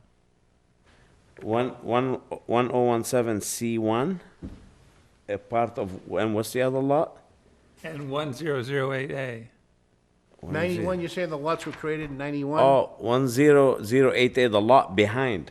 Oh, Yeah. There were one parcel? wow. You took this one? Yeah. So you believe, did your husband, you guys sold this land to the person now who owns it? Who owns the land now? What's the Well, guy? no, I haven't sold any, that's my son. My husband is passed. No, we haven't sold any land. Okay, hold on a We second. did, and my husband, we swapped the lot that we built on with Glenn Monterio, who's Jeanette Monterio is on the Jeanette, deed. yeah. We swapped that for 10 acres in the back. That's what we Okay. did. Okay, so you give, We gave Glenn 10 acres for the lot. who's Edward Amado, your your husband? Yes, late, And he passed now. yes. Okay, so you granted to Jeanette Montero this lot, the front? Y- y- It shows that you gave her that lot or sold it to her for, let me see if I I can, said- yeah, $28,000. I did, we did. It shows that you sold them this lot in That they're buying. 1991, to Jeanette, not to them, who apparently to Oh, who's selling them It's to. another one. The current owner. The current owner, who owns the land now, who they buying it from. Okay. So you sold it to them in 1991. I don't recall. My husband did all the business. 28, 29 years ago. I don't. I don't remember what I had for breakfast 30 No, years so ago. He transacted all the business Right, I about the understand, I land and the understand. building. I understand. You have some homework to do. You That gotta- probably kills the grandfather part of it, if it's in 91. 91, it would be grandfathered? No. When would it be grandfathered? How old? The zoning, it was 59, but there's a section, part of the grandfather thing, I think it's 69. I see. Is that right? So you gotta I see, think 69. Yeah. But wouldn't this be legal because it has been stamped, received, and recorded Plymouth County Registry of Deeds, 22nd February 1993, 11:53, in the register. This Right. is deeds. Yeah, recording a lot It's- doesn't make it a buildable lot. okay. It should have been recorded before, I think, 69, No, I- 1969. That's why you really want to get an attorney that knows what he's, I'm not here for that. I'm here for easement rights. Right, okay. That's on this paper and another paper. and we're not Easement talking to your easement Yeah. rights. rights. Okay, that's So all. easement, if you have an easement, that's something you have to have your attorney follow up. You saying you have an easement through that land? Yes, Okay, so that's something, so when you sold the land to Janet, your husband, he said, you give me an easement if I sell you the land. That's it's what like you're saying. 66 feet wide. Right. At the street. Right, back when he sold her the land in Yes. 91. Yes. So as long as you have it on records, you're good. Well, it's on record here. Right, okay, but this sound you have to follow up. Okay. That has nothing to do with us, but that's something All you guys right. have to Thank follow you. up with. Yeah, thanks. You're, All right, you're good. good. Your You're good. question's answered. I'm good. You're good. All right, thank you. Is Brian here? I have a question. If the lot is not considered a buildable lot, can a road be put in there? If a lot, what? If the lot is unbuildable because it's a non-conforming lot, could it Right. still be used as a place for a road to gain access? Yes, it could. It could. Right, but you could build a road in it, 50 feet wide, somehow get it where the upland here and make a cul-de-sac, then you have a buildable lot. But then you're back to his original question. In order to do what you're suggesting, you're going to have to pass through a wetland. So that's going to require some engineering, I see. okay? It can, Or, there's an engineering solution to everything, I mean, Okay? okay? I remember Dilbert wanted a new computer, and the only way, he had to build a regular board with a spring under it. So when he pulled the lever, the computer would smash on the desk, because the boss said, you can't get a new one till that one's broken. So he engineered a solution. Engineers are clever. anyway, see the engineer, try with the planning board, if you make the frontage a little, like a moon shape, you could gain frontage, you could make it 150. If you make it like a moon shape like this, and if you go to planning board, they accept it. Ah, I get you. So you could get that Can you 150. make a one-lot subdivision? Yeah, just not, can. yeah, of course. Ken? Yeah. And who's gonna, and you give the frontage to the town? Yeah, Give 'em yeah. the, You make the road like with the moon Okay. shape. see, there's an engineering solution to everything. So you make, you understand what I'm saying? Make it a moon shape, you It's less easy, than 20 feet that we need to gain. right, you gain it quick, you know, and if we make common sense, this lot, of course, should be buildable because all the lots are small there. But then again, we'll have a problem the whole town. So do the research if it's a grandfather, and do your research if you can make a moon shape if it's not grandfather, okay? Let's continue? continue to February 12th, see you have an answer by then, okay? Okay, February 12th. February 12th. Do we need a motion to continue? or motion to continue. Motion to continue to February 12th? Do I have a second? All in favor, say aye. Aye. Aye. Oppose, abstain. We'll see you on February 12th. Thank you. Thank you. Thank you for your Thank you. consideration, ladies and gentlemen. Get some good advice. I hate to spend your money there, it's not like, but Is Cultivars here? I can't take it with me. All right, let's get Attorney Circuit out of the way. All right.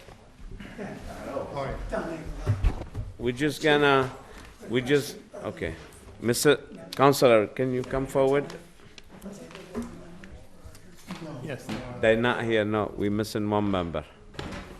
you have four. We're here. You had Janet, Jane, Jan Kedrick. the attorney Jane Kendrick was here last time. So we have four, but not the fifth. She could, because she was here were you here last time? Yeah, right. She was here, the attorney, right? Yeah. And all of us. Yeah, yeah. Now, we could, our town adopted the Mullen rules, so she could read the minutes and jump back in if you wish to discuss, but we don't have to make a decision tonight. So I think it's wise that we discuss it, open the hearing, and continue, talk about it. Jen, she's an attorney, she could read the minutes. And then next time, and she could testify she read them, and she could jump back in. Did she miss any of the No, hearings? that's the first time. No. And she's sick, so that's a good reason for her to miss. Thank you. So just give us a minute, let's get Attorney Cirque out of the way, and you can come in. Thank you very much. All right, What are you here one for? second, let's put this back in there. That's the one right now. Yeah. Okay. I think, it's the sign, forget the sign. Is this the storage thing? I Yes. lost it Yes. somewhere it's in here. Yeah, it's right here. There it is, okay. All right, let me just read it, because I Yeah, don't go have ahead. one. Take All it. right.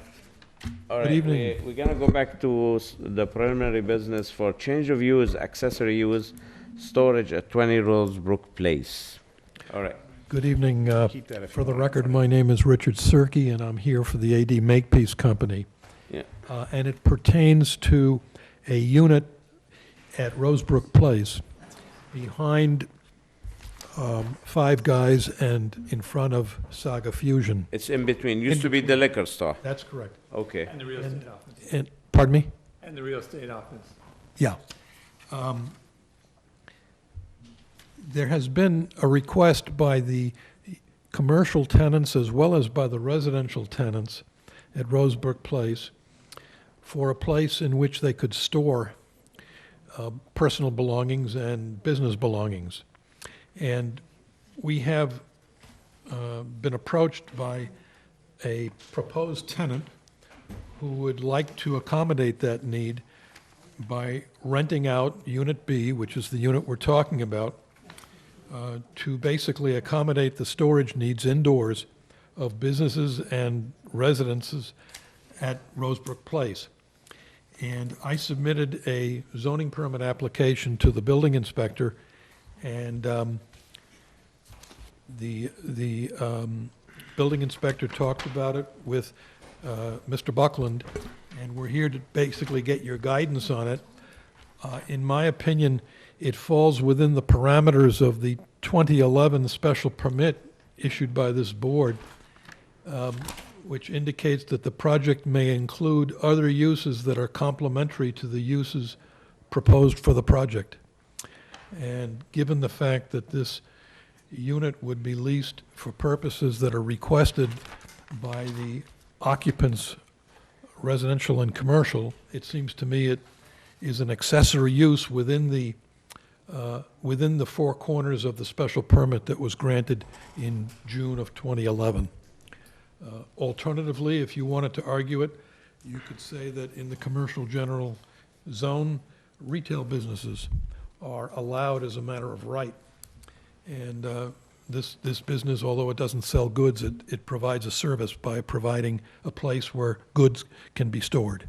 So I'm asking you to agree, if you are so inclined, that the proposed use is within the scope of the 2011 special permit and/or a retail business which is allowed as of right by the, under the zoning bylaw.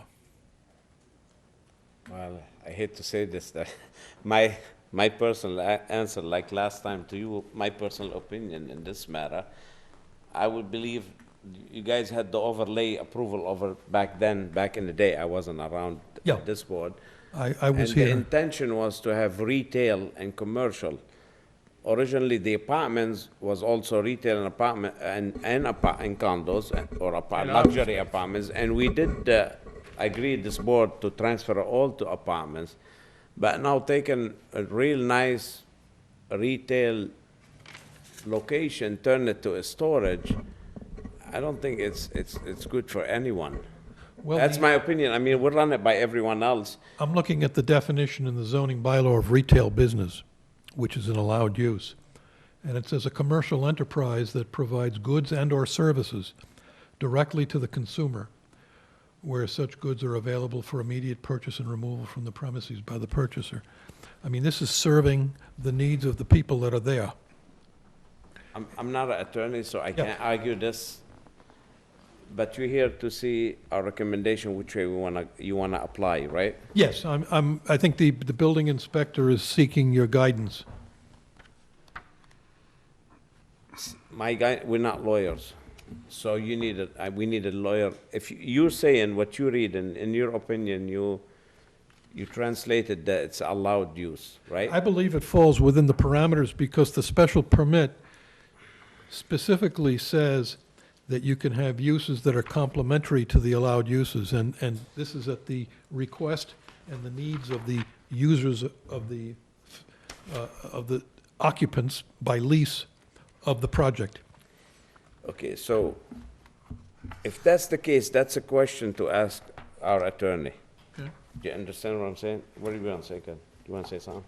Just to note that storage uses are actually listed separately, storage facilities, under industrial uses, and are not allowed in any zoning district. But that, I'm assuming that's an exterior storage unit.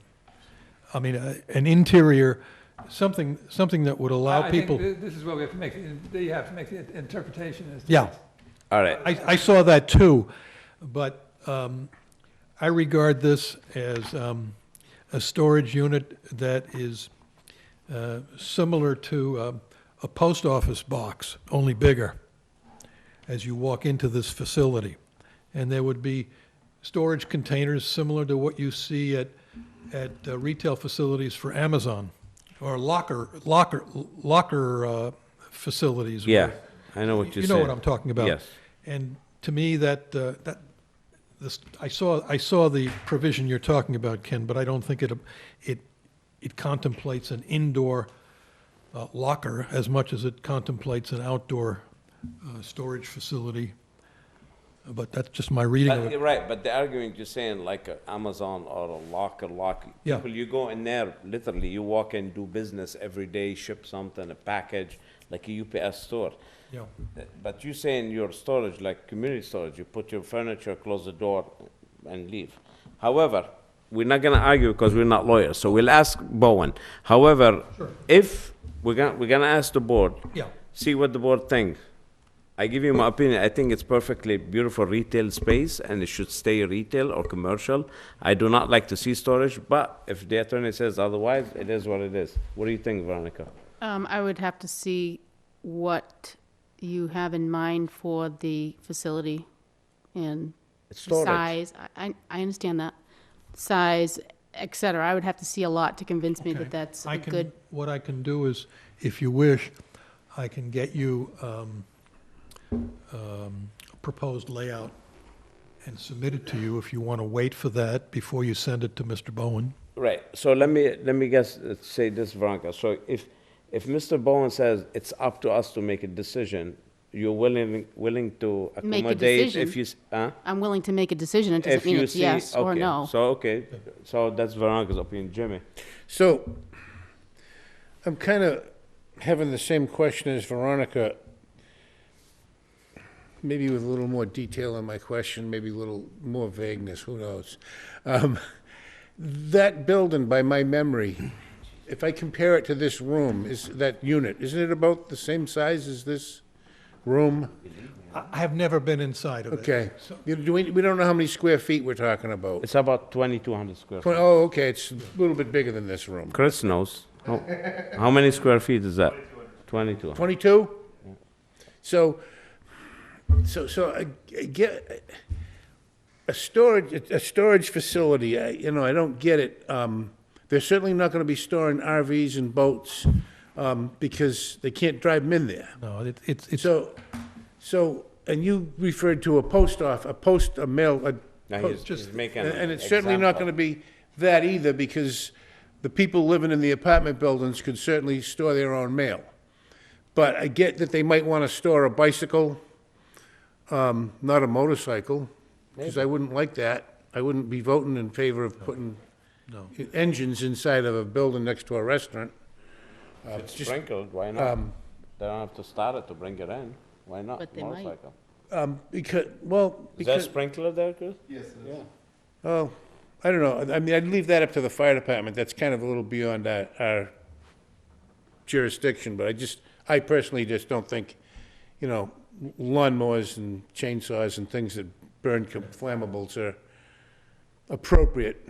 All right, how about a bed or a grill? But, The whole idea, do you yeah, I agree on get you. So storage or not? that's where my struggle is, because you said a bed, then you say a grill. Well, is it a charcoal grill or is it a propane grill? And are they gonna be tempted to bring a propane tank into the building? And so that's what's scaring me about the request. I'm waxing redundant a little bit here, but you see where my concerns are. Yeah. And how do you monitor and how do you police people? You tell them, okay, you can store stuff.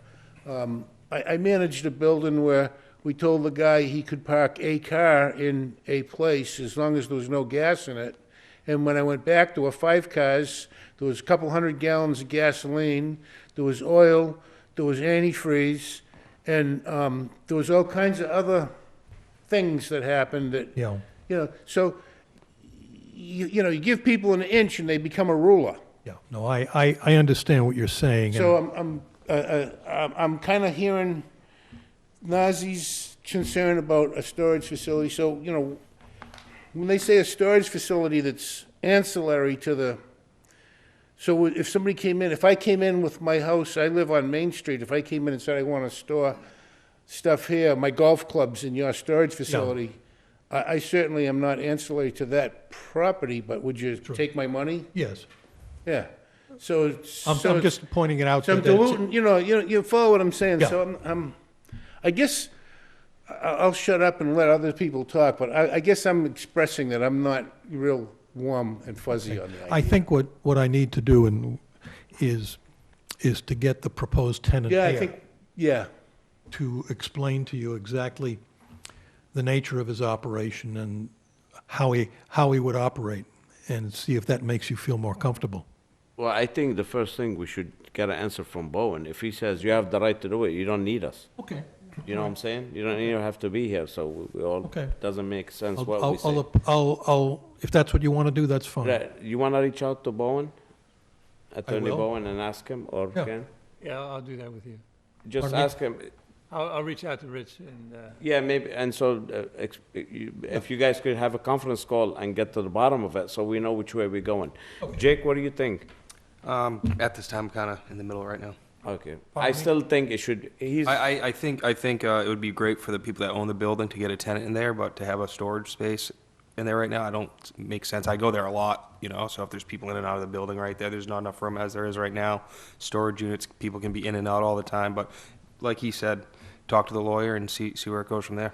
Okay. And then if you bring in someone, you might change your mind if it's a different kind of storage unit that we're talking. all right, and next time hopefully we have 5th member, but I'm still adamant about, I like to see a retail there, not a storage, personally. Okay. But we'll see how it goes. Let's What go I'll do one is step at a time. I'll get some more details on it, and I'll reach out to Rich Bowen, and you can tell him that I'll be doing that. Okay, very good. right. I think what I can do is, we should get Dave Morris involved in this as well, too. He's the building commissioner. Sure. Make a Right. determination. So maybe we can arrange a conference call to start it off. Okay. And what I'll do is when we do that, I'll have more information about the nature of the use as well, for everybody's benefit. That'd be great. Okay. Thank you, Council. Thank Thanks for you. coming in. Have a good evening. You too. All right, continue public hearing, 20-19, coastal cultivars, 0 Patterson Brook, special permit. I think I see them out in the hall. Can you hear us Yeah. out there? Yep, Thank they're coming in. All right, here we go. Let's Loose the middle. lose a minute.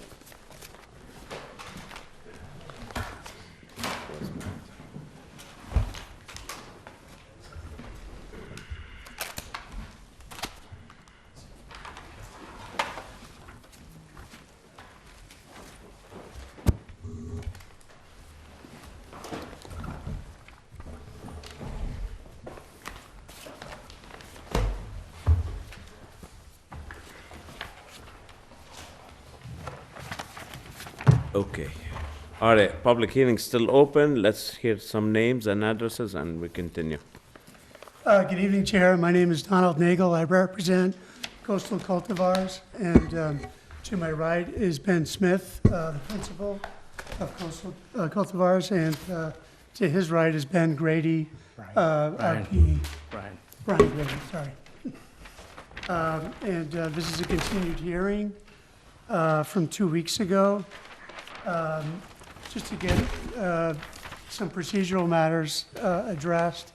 I understand there's two less board members here tonight, but the members that are here were designated as voting members for our hearing, so that we are able to go forward. And I would request that at least one of the missing members, when they appear, could, pursuant to the Mullins rule, to, review the tape and the materials, so that person is able to vote at the next hearing. Very well. So we did get a letter from the town engineer Yeah. with comments, and we addressed them. We submitted a letter to the town engineer addressing all his comments, and did some plan revisions to address those issues. When did you send to the town engineer? I have a letter from him December 30. Did you send after? It was after that, right? It was, Yeah, he hasn't been able to look at our response or the revised All right, plan yet. okay, because we don't have nothing from him, and apparently he's not here. What I'm gonna do, I read his comment from December 30. We're gonna go through it, and you guys we'll see. I mean, you guys could stop me, what you fixed, what you didn't fix, what you think is right or wrong. Same with the board members. So you guys, Are these responses, are these things that are in black here, new responses? Yes, you should have a letter from us dated January 7th, which will have Charlie's comments and then our response in bold below it. I know, I went, we have this in our package tonight. I didn't have time to go through, but I went through Charlie, so I'm gonna go through it. Yep. And you guys could address it. On the first comment that Charlie, Mr. Rowley have asked about some lighting, some adequate lighting. So how much more cutting vegetation you guys would be doing? How did you address this matter? And what I could tell you, personally, it's, if it makes your plant better, you should cut, but you don't have to if I'm not inclined to make you cut more trees if you don't wanna. No, that was a good suggestion Charlie had. You need some sunlight. Right, so we are showing an additional clearing on the revised plan on, to be the left side of the plan, which would be the west side of the property, so we are showing approximately 65 feet or more of clearing. So you're gonna cut another 65 feet, Approximately 65 feet, yes. and you submitted this to Charlie? Yes, it's in our response letter to him, and it's in the revised plan. Okay, so board members, so you could stop me during this if you have a question, because I'm just gonna go through. Yeah, I got you. All right, on the next one, about pesticides and stuff like this, I don't know if it's our jurisdiction to monitor this, or conservation, or Board of Health, or state. Apparently, right now, there's not clear rules in the state of Massachusetts about dispensaries, farming, so we don't know what kind of chemicals. And even if we put conditions, I don't know how to enforce it. I would say that would be Board of Health thing. Well, our response is, I don't believe you need to get involved in that. It is regulated by the Massachusetts Department of Agriculture. It's regulated by the Cannabis Control Commission. There are currently no approved pesticides for use on a marijuana crop. So it's a moot point, because there are no approved pesticides available for Do you use use. any pesticides? Or you don't use nothing? We can. So. Oh, you can? So with an integrated pest management program. And the state monitors this? Oh, yes. So you don't put nothing, just water? Well, we use fertilizer. Oh, well, that's a kind of pesticide. Yeah, but there are no approved pesticides available. Okay. So my concern with that is, it has only been recently approved in Massachusetts, and it is a new thing. So what control do we have if there are changes in the future? Any changes in the future are going to be regulated by the Cannabis Control Commission, the Massachusetts Department of Agriculture, any pesticides that are applied will be applied by licensed applicators. There are reporting requirements for these licensed applicators. They have to provide year-end reports for what they applied, where they applied it, what quantities they've applied it. So it is heavily regulated by the state and the federal government. So kind of like the cranberries? Yes. So kind of like, so the town has no say on it regardless? Right, it's a farm, it's basically a farm. Would you regulate a So what farm? you're telling us, regardless, it's a state regulated and federal, has not, town cannot impose anything? That's our opinion, correct, yes. Right? And do I, So I guess that could take care of that. yeah, but just while we're on that herbicide, pesticide conversation, for my thick skull, a pesticide takes care of pests, I get it. Is an herbicide a fancy word for fertilizers? No, that's plant weed control. Weed control. We don't want to use those Okay. around a crop. Yeah. Okay, so what's the fancy word they use instead of fertilizer? Where does all the nitrogen come from?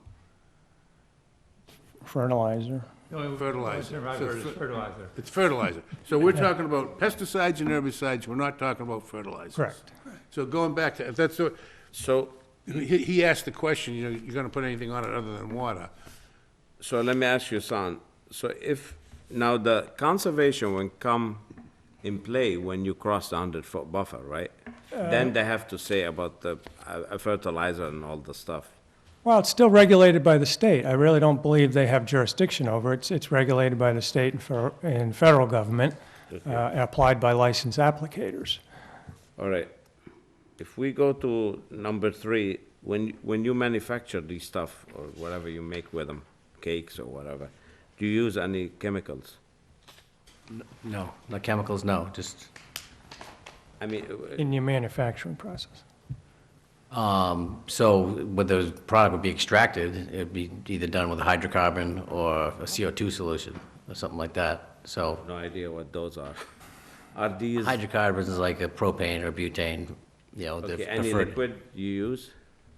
It comes as a liquid propane in Right, but tanks. if it sees the air, it flies, like it's anything like oil, it could be spilled? Do you have any material chemicals that could be spilled? Those would all be inside a building.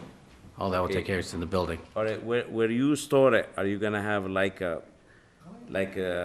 contained location for storage?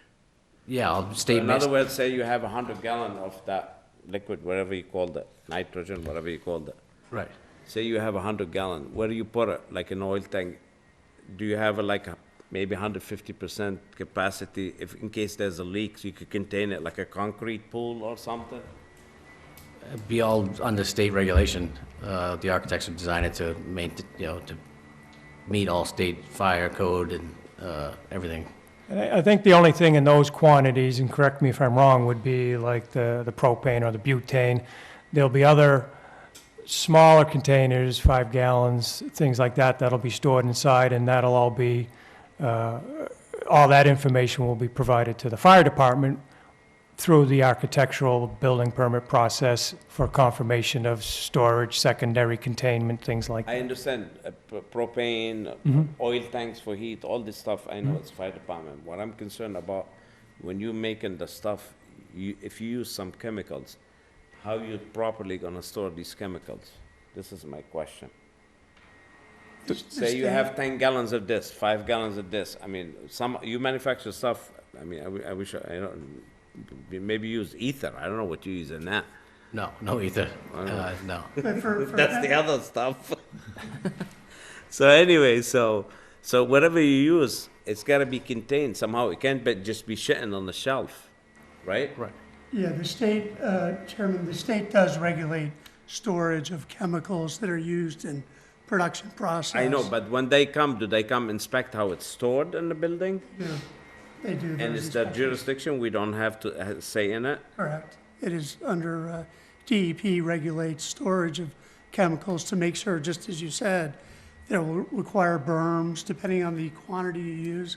They'll require berms around storage units, and they require that they're stored in accordance with their regulations. Right, but the town still have an enforcement of that. In the town, we'll, Let's make an example, an oil tank. Put in an oil tank, I know that's state regulation, but the town has has something to say with it. The fire department does, yeah. Right. Yeah, the fire department will be made fully aware of that, because obviously if they're responding to a call at this site, they want to know what's in there. So, yes, they will be, So if the fire department's going to put out a fire at the marijuana growing facility, do they wear their oxygen mask, or do they go in there? they would have to answer Preference that. thing, or? It depends whoever likes to smoke it or not. You like to smoke it, you go without it. Very good question. Would you attract a crowd if the crop caught on fire, or? Probably. Anyway, we want to go back to this chemicals used after, but let's go one thing at a time. So, traffic portion that Mr. Rowley, okay. Number four is saying about although Springbrook and its bordering vegetation wetland are not within the project, they are close enough to warrant ground monitoring that he mentioned. Mr. Rowley is afraid of any chemical leaks. That's why he wants to ground monitor. However, like I said, if you contain this with 150% containment area for the amount of chemicals you carry, let's say you carry 1,000 gallon chemicals and you make a pool of concrete that carry 1,500 gallon. So I don't see the need of monitoring wells for that. That's my personal opinion. So guys, chip in if you feel otherwise. Traffic portion, I'm not worried about traffic because you only have employees and trucks picking up and going, right? Right. And at the most you have probably 10 farmers out there, 15 or whatever. So there's no traffic. There was a comment about dual fencing back at number 5. They responded. I missed it? Yeah, number 5. He's on 4 right now. I'm on 4. I'm up there, Sylvia. Okay. All right, air quality. So you guys, in mitigation number 4, you said you plant some aromatic species? No, that's further mitigation that's possible. We aren't proposing the planting of any aromatics right now. If, for some reason, there's a problem in the future, objectionable odors are detecting, that's another mitigation measure that's possible. We believe that, given the remoteness of the site, it's at the end of the cul-de-sac in an industrial zone. It's surrounded on 3 sides by mature pine forest. Prevailing winds are going to take it, not head it towards the residential neighborhood. We feel that there's not going to be any objectionable. And this thing makes odor when it's growing? During the bloom period, so at the very end. Is it strong or? It's very strong. Very strong, like how far you could smell it, like 200 feet, 300 feet? You had people growing in my neighborhood, and you could smell it at the end of the road, right in their basement. Wow. This is. Sorry, I've had people, get in trouble in neighborhoods I've lived in, and you could smell it. I'm talking 3, 4 streets, 5 streets away. Wow. Very strong. And so the question is it legal to have a smell or not legal? So we need to follow the rules. We're not gonna make our own. Right. Well, it's illegal if it's a nuisance condition. And, the good thing about this site is the prevailing winds really are going towards the pine forest. Right. And so we think that's going to knock down, when the smell is the worst during the blooming, that's going to adequately address it. How far are you from Cranberry Highway? You're pretty far. You down At the here? very end. Like a couple of thousand feet, maybe? Yeah, 1,800 feet, something like that, I think is right. So what's the solution if there's a lot of smell strong all the way around? Well, the solution is the greenhouses as well, Yeah, put the covers. Yeah. And that will cut it in 90%, I would say, right? And it's a short period, the blooming time is only, late August to early October. It's not a year-round Cover issue. it, There's probably no more smell, right? Unless you're real near it, like within 20 feet. If there's a greenhouse. Right. So we're talking about the smell if it's planted outside in the open, Correct. right? Right. So if it makes a lot of smell, you put the greenhouse. Yeah, if year one, the plan is to grow it outdoors and generate some income for greenhouses in the second year. So if it's determined that there's some objectionable odors, the mitigation is construct the greenhouses and potentially some other aromatic plantings to go along with that, but the greenhouses should be a good solution if it's determined that it's a problem. And that's in your answer, that's what you Yes. answered? Okay. All So, right, go ahead. the greenhouses are not part of the entire plan? I thought they were. Well, we're showing them, the plan is probably not going to construct them in the first year. They will be grown entirely outside in pots above ground. They're not planted in the ground.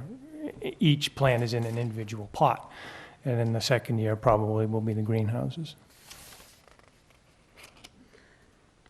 All right, going back to site plan, the issue about the cul-de-sac, this is the question I want to ask. Is this our jurisdiction or planning board? Planning board. So why it's on our comments? I'm not gonna even discuss it. You guys are gonna have to go to planning board, get a lot release from them. Correct. Yeah, we have the definitive subdivision approval for the cul-de-sac. We still need to go back to planning board And to you're gonna establish. build it according to specs and everything. So the whole section in site plan with Charlie, we're gonna stop at fire department. So the radius, the driveway, the overflow, the elevation of the drainage structure, all these things that has to do with the cul-de-sac. Well, some of that is on-site. You know, the catch basin, the 3-foot separation, that's on-site comment. I should have drove by. Is the cul-de-sac there? No. But you're gonna build it? Yes. And that's been approved. We still need to go back to planning board to establish surety amount, Right. but it has been approved. So you're gonna construct it according to the rules? Yes. So, Either that or we'll establish surety. There's 2 options to go. all right, so that would take care from 1 till 4. Fire department. I'm glad Captain Smith is here tonight. And he can probably, if he could come forward, he got a letter here from him. Maybe, Captain, can you come forward? Maybe it's better than reading it.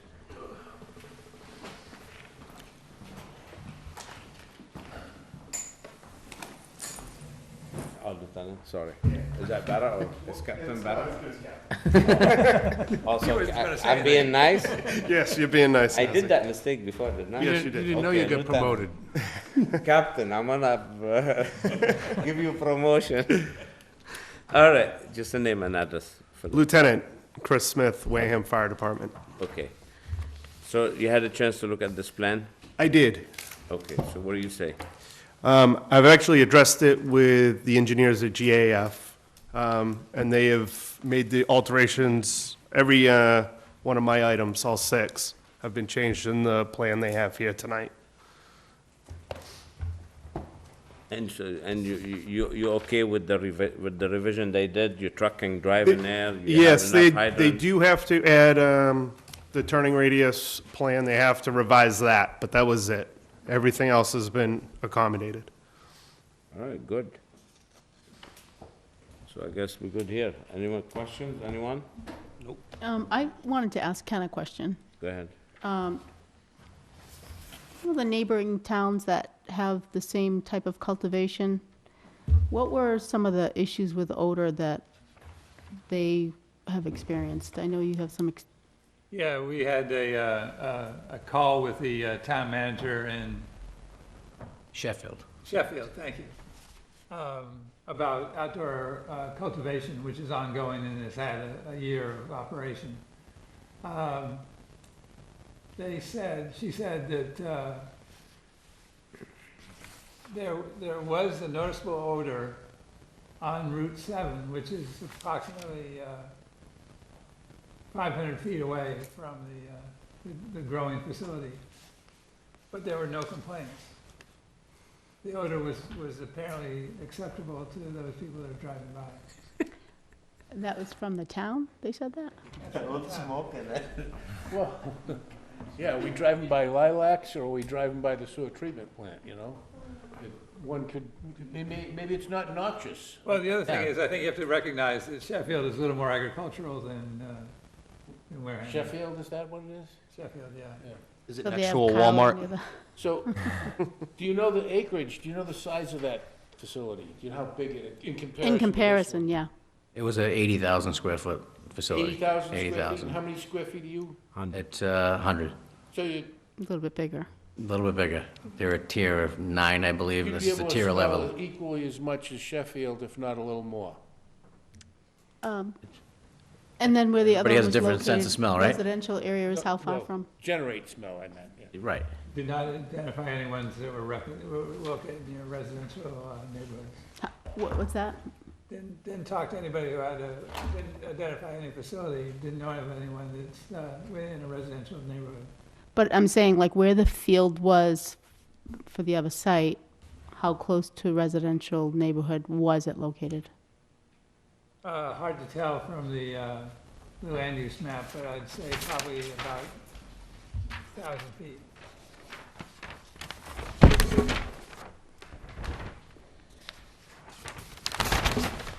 All right.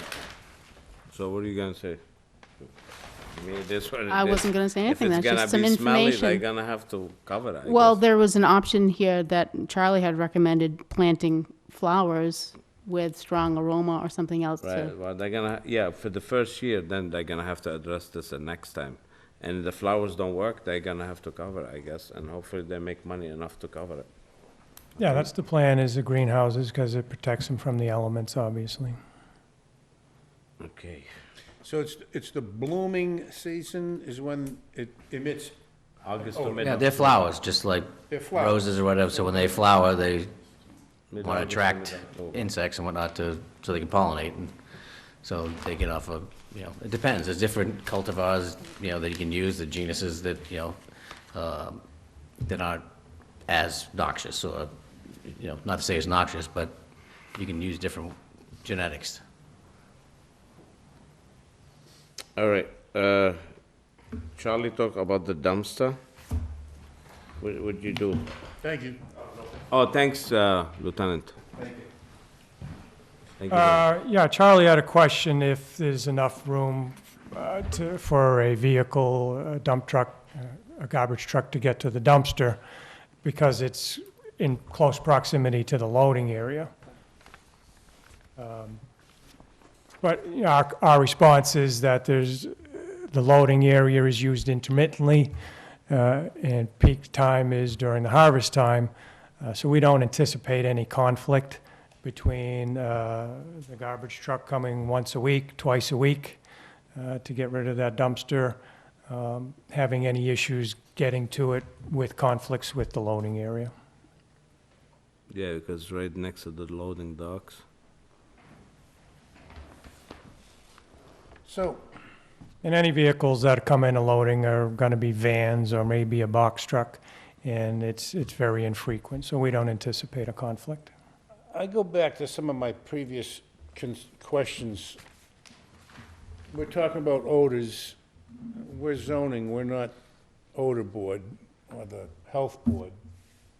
So I don't know why we're even talking about odors. And is it zoned for it? Whether, the logistics of how they get the trucks in and out and empty their garbage and stuff, is that really a zoning issue? Yeah. It's a site plan issue that. It's a site planning, well, that sounds like planning, not zoning. Well, once No, they you- come you to have us, to do site we plan have to do something. review when you Well, do- okay, I just. Sorry. I'm just saying, that, I like our engineers' responses, but sometimes they cover 2 or 3 different boards. All right, also Charlie had mentioned about the turning movement, but you're saying you don't have big trucks for the loading docks? Number 6, Brian. 6?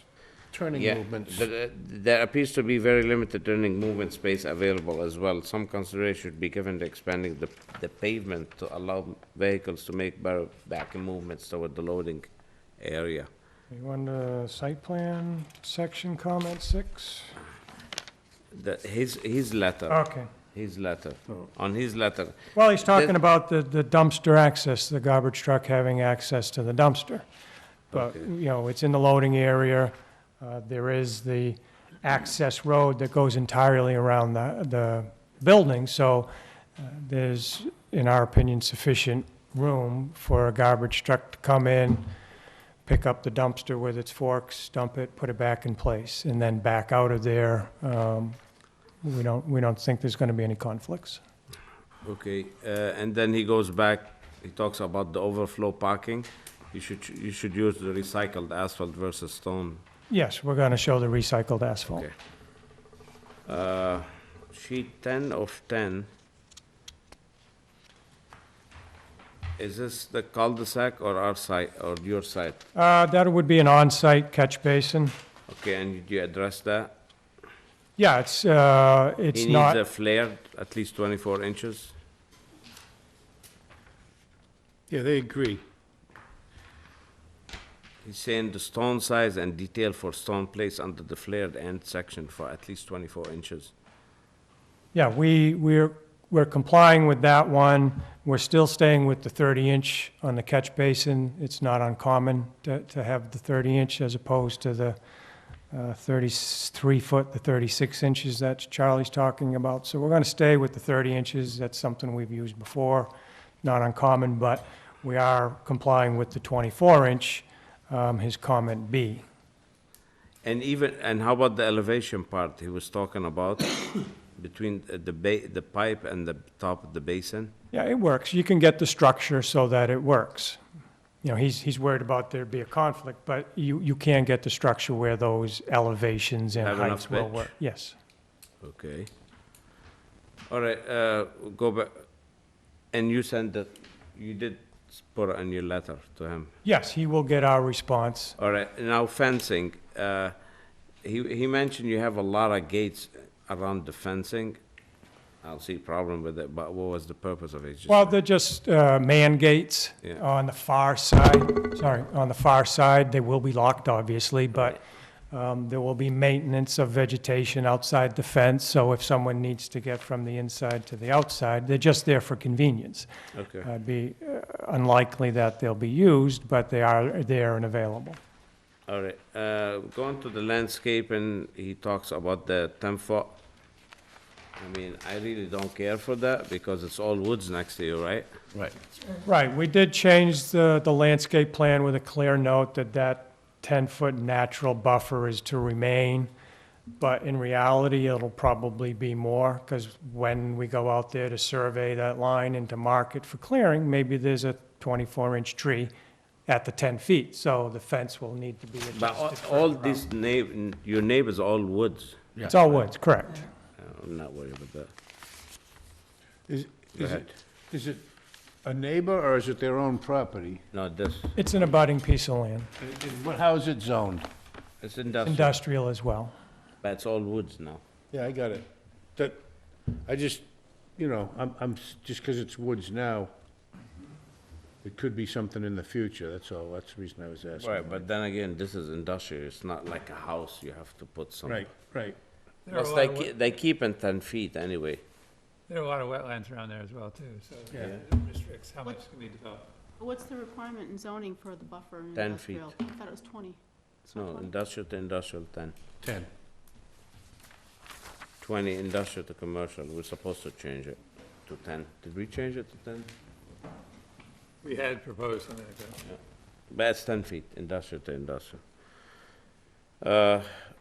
Okay, so, We were talking about the buffer fence. should have compliance.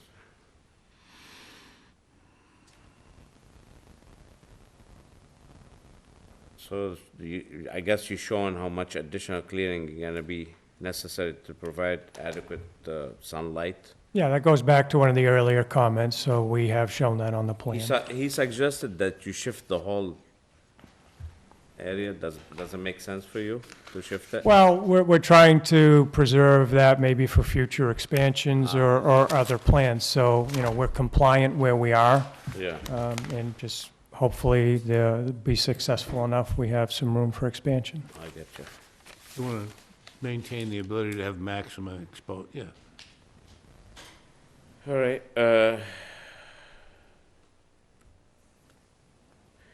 drainage calculation, you addressed that drainage? Stormwater? Yeah, Charlie's not saying that what we're doing is wrong. He's just saying maybe there's another way to do it. So our response is that 12-inch pipe that he's talking about, we're a section of it's going to be perforated and surrounded in gravel, so it does provide infiltration for the small rain events. Larger rain events obviously will pass through to the forebay, but most storms are small rain events, and we're just, a little extra stone and some perforated pipe will allow for some infiltration.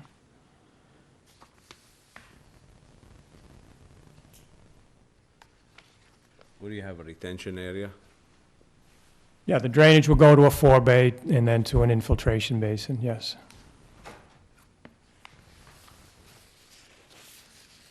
So by infiltrating some of that rainfall, Yeah. that means that that water doesn't get to the forebay, doesn't get to the basin, so it increases the freeboard for the larger storm events. There's more volume available.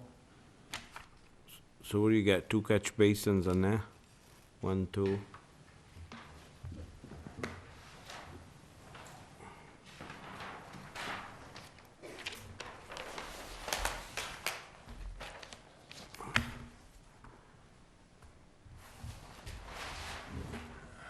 So there's a catch basin here.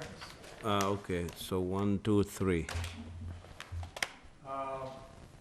Catch basin, part of this pipe will be perforated, goes to the forebay to the infiltration basin.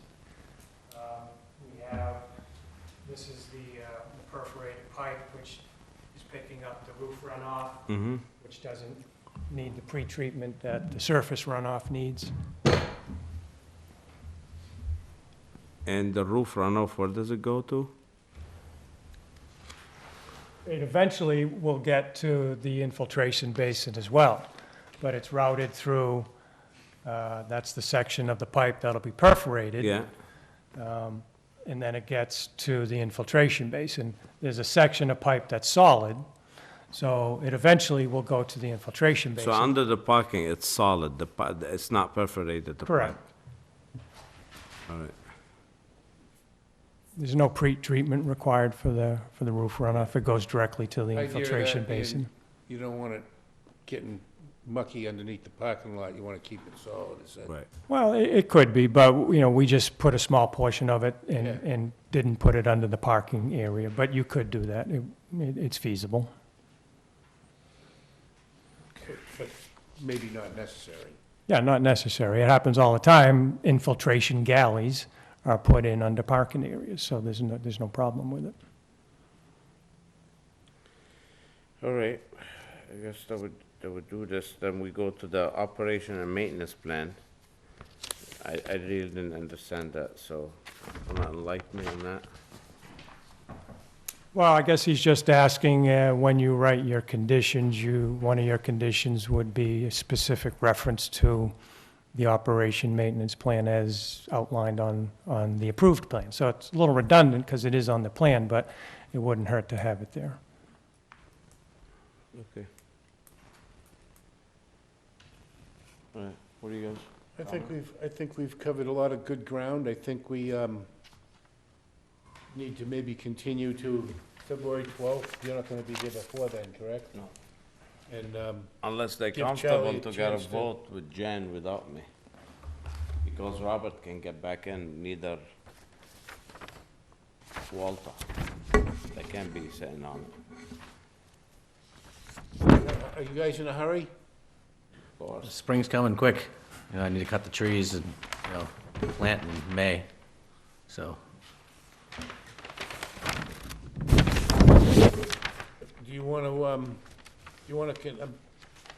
I'm willing to make a motion to continue. I'm just trying to decide to continue you into this month or into February to give you, to allow our chair to be back. You wanna hear from Charlie and make sure everything's fine and dandy, I would say.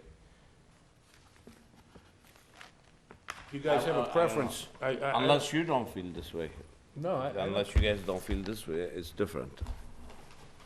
Yeah, if any of the members have particular concerns, please let us know now.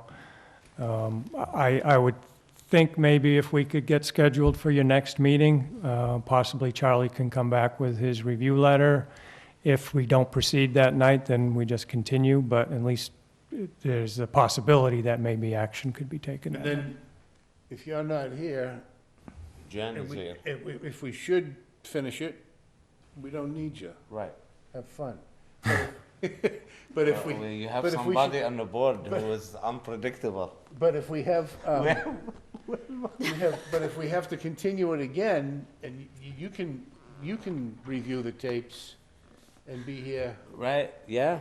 If testimony's given and we don't just continue, Yeah, that's correct. true. I'm just trying to think out loud a little bit here and keep it moving forward I don't wanna put you into February if we can finish it in January, but if we can't finish it in January, then, when you do come back in February, all he has to do is review the tapes and our chair is back on. So you wanna come back on January 22nd? I think we would like to do that in January. Just make sure you're gonna be here January 22nd. I have no plans right now. You're gonna be here. I'll be here. Okay, and hopefully Jen's here, We and got 3 other members that. so, and hopefully Jen can come back, and you guys, you could field the board if you wanna go Was- for a vote or wait. Was Walter here for the original? No. So Walter can't, he's missed 2 meetings now. He's out of the equation. And so is Robert. And so is Bob, so it's Jan. Only Jen, that would So it will save be a them. 4-member board next So- time. So do you want to come in front of a 4-member board? Let's see. We are anxious to get, to move it along, and that's why We we'd can like to make, try to, we you can know, make progress even if we don't make a decision. You might be, yeah, you know, and we would like to, I just don't want to deny you a 5-member board when the final vote comes. I don't know if you were in the room tonight, but one person can kill you. yeah, So, and that's fine, so I make a motion that we continue until January 22, is it? Yes. Second that. Second by Jake. All in favor, say aye. Aye. Aye. Oppose, abstain. And let's hopefully by then you have all the answers from everybody. And if you feel comfortable with the board, then you could ask for a vote. If you're not comfortable, you continue to the 12th. Then you have a 5-board member. Thank you very much. Thank you. appreciate it. Have a good night, thank you. All right, you guys have anything to discuss before we close? I know that, we've got a couple of people still sitting in the room. Maybe there was some people that wanted to come up and make comments on the new, on petition. Did you have anything else you wanted to bring up? Yeah, are you doing public comment? Yeah, so that's what, well, we can move to public comment, and sounds like you'd like us to. All right. Just your name again. Lieutenant please. Chris Smith. Yeah. Through you, Chair. I just want to reaffirm the importance of getting the plans to my office as early as possible. There's been plans that I have not seen. One Ray Ave was one. Right. Never saw the plans, so I could not offer an opinion without seeing the plans. Now, Sorry. what's the procedure, Ken? Somebody file an application to you. I think they make, when I do my project, it's like 18 copies. 13 copies, and what we 13. do is we send them around, we put them in the, with a note, put them in the mailboxes of each of the departments, sewer, conservation, fire, So, but they have to come and pick it up. yeah. And it could be that in one or two cases, Ray Avenue was an interesting one in that it was procedurally, it was a little bit screwed up. It took a year to get around to actually getting it into a hearing. And I can see, because the plans were changing over time, it may have been that the plan wasn't submitted for review at that time, and so it had been passed over without the usual process. But was it, I mean, is One Ray Avenue a done deal? No, it's not. So it could still end up in front of the fire department? No, he just got it. He was there by So accident. it picked did up. end up there? You brought it directly to my office today. Today? Yeah. Right, but it's not a good procedure. The guy Yeah, brought it. procedurally. He should like- should get it. He should have got it way back Right. a then- year ago. Right. Well, there weren't really plans a year ago. If you recall in the process. Yeah, I do, that's why We didn't really have anything to actually review.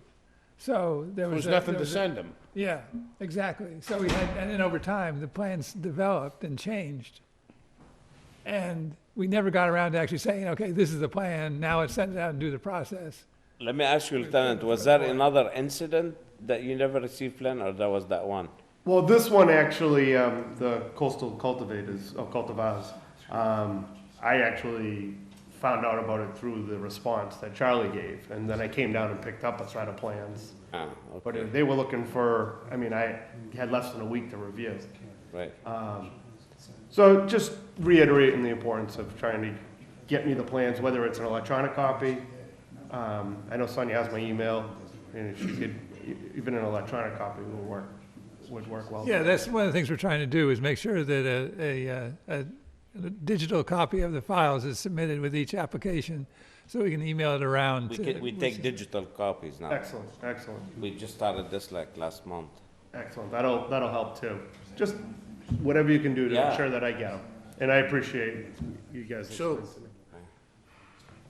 So I guess on this subject, somebody puts an application in, he makes 13 copies, you put them in the mailboxes of everybody that's supposed to get a copy At the town hall, they at have the town hall. mailboxes. Then it's up to Them to the go there fire and get it. department, the planning Now, board. what happen if they don't go in 2 We, months? it's our policy to check that mailbox weekly. And we do.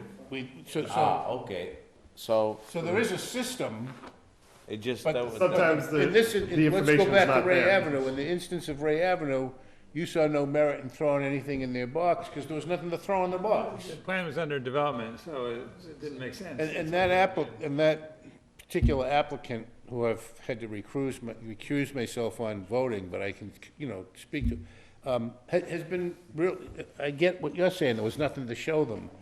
I think the fire department's saying, if we had known there was an application, then, we could have said, hey, applicant, what are you gonna do? But they didn't even have that opportunity, is that? On that particular. In that particular one, but he was a real PIA to work with, not, I don't mean that disparagingly, not everybody's sophisticated, so it's the level of. took him a while to bring the plan. He got hung up for 6 months over a landscape design.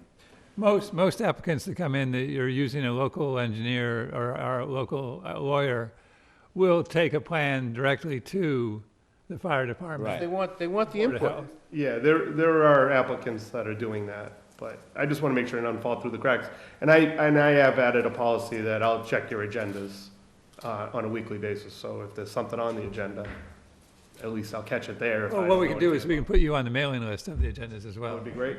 Yeah, That might solve the problem right there. put them on the email like we get Yeah, it. like you get, it, Yeah, put you them go. on as well. That's the best way. I'll send Sonia an email in the morning. Yeah, That's excellent. good. Okay. Thank you. Thank you, Lieutenant. Thanks for your input. So are we done? See, Mr. Selectmans, Any other you wanna public beat us input? up for something, or we good? Make a motion to adjourn.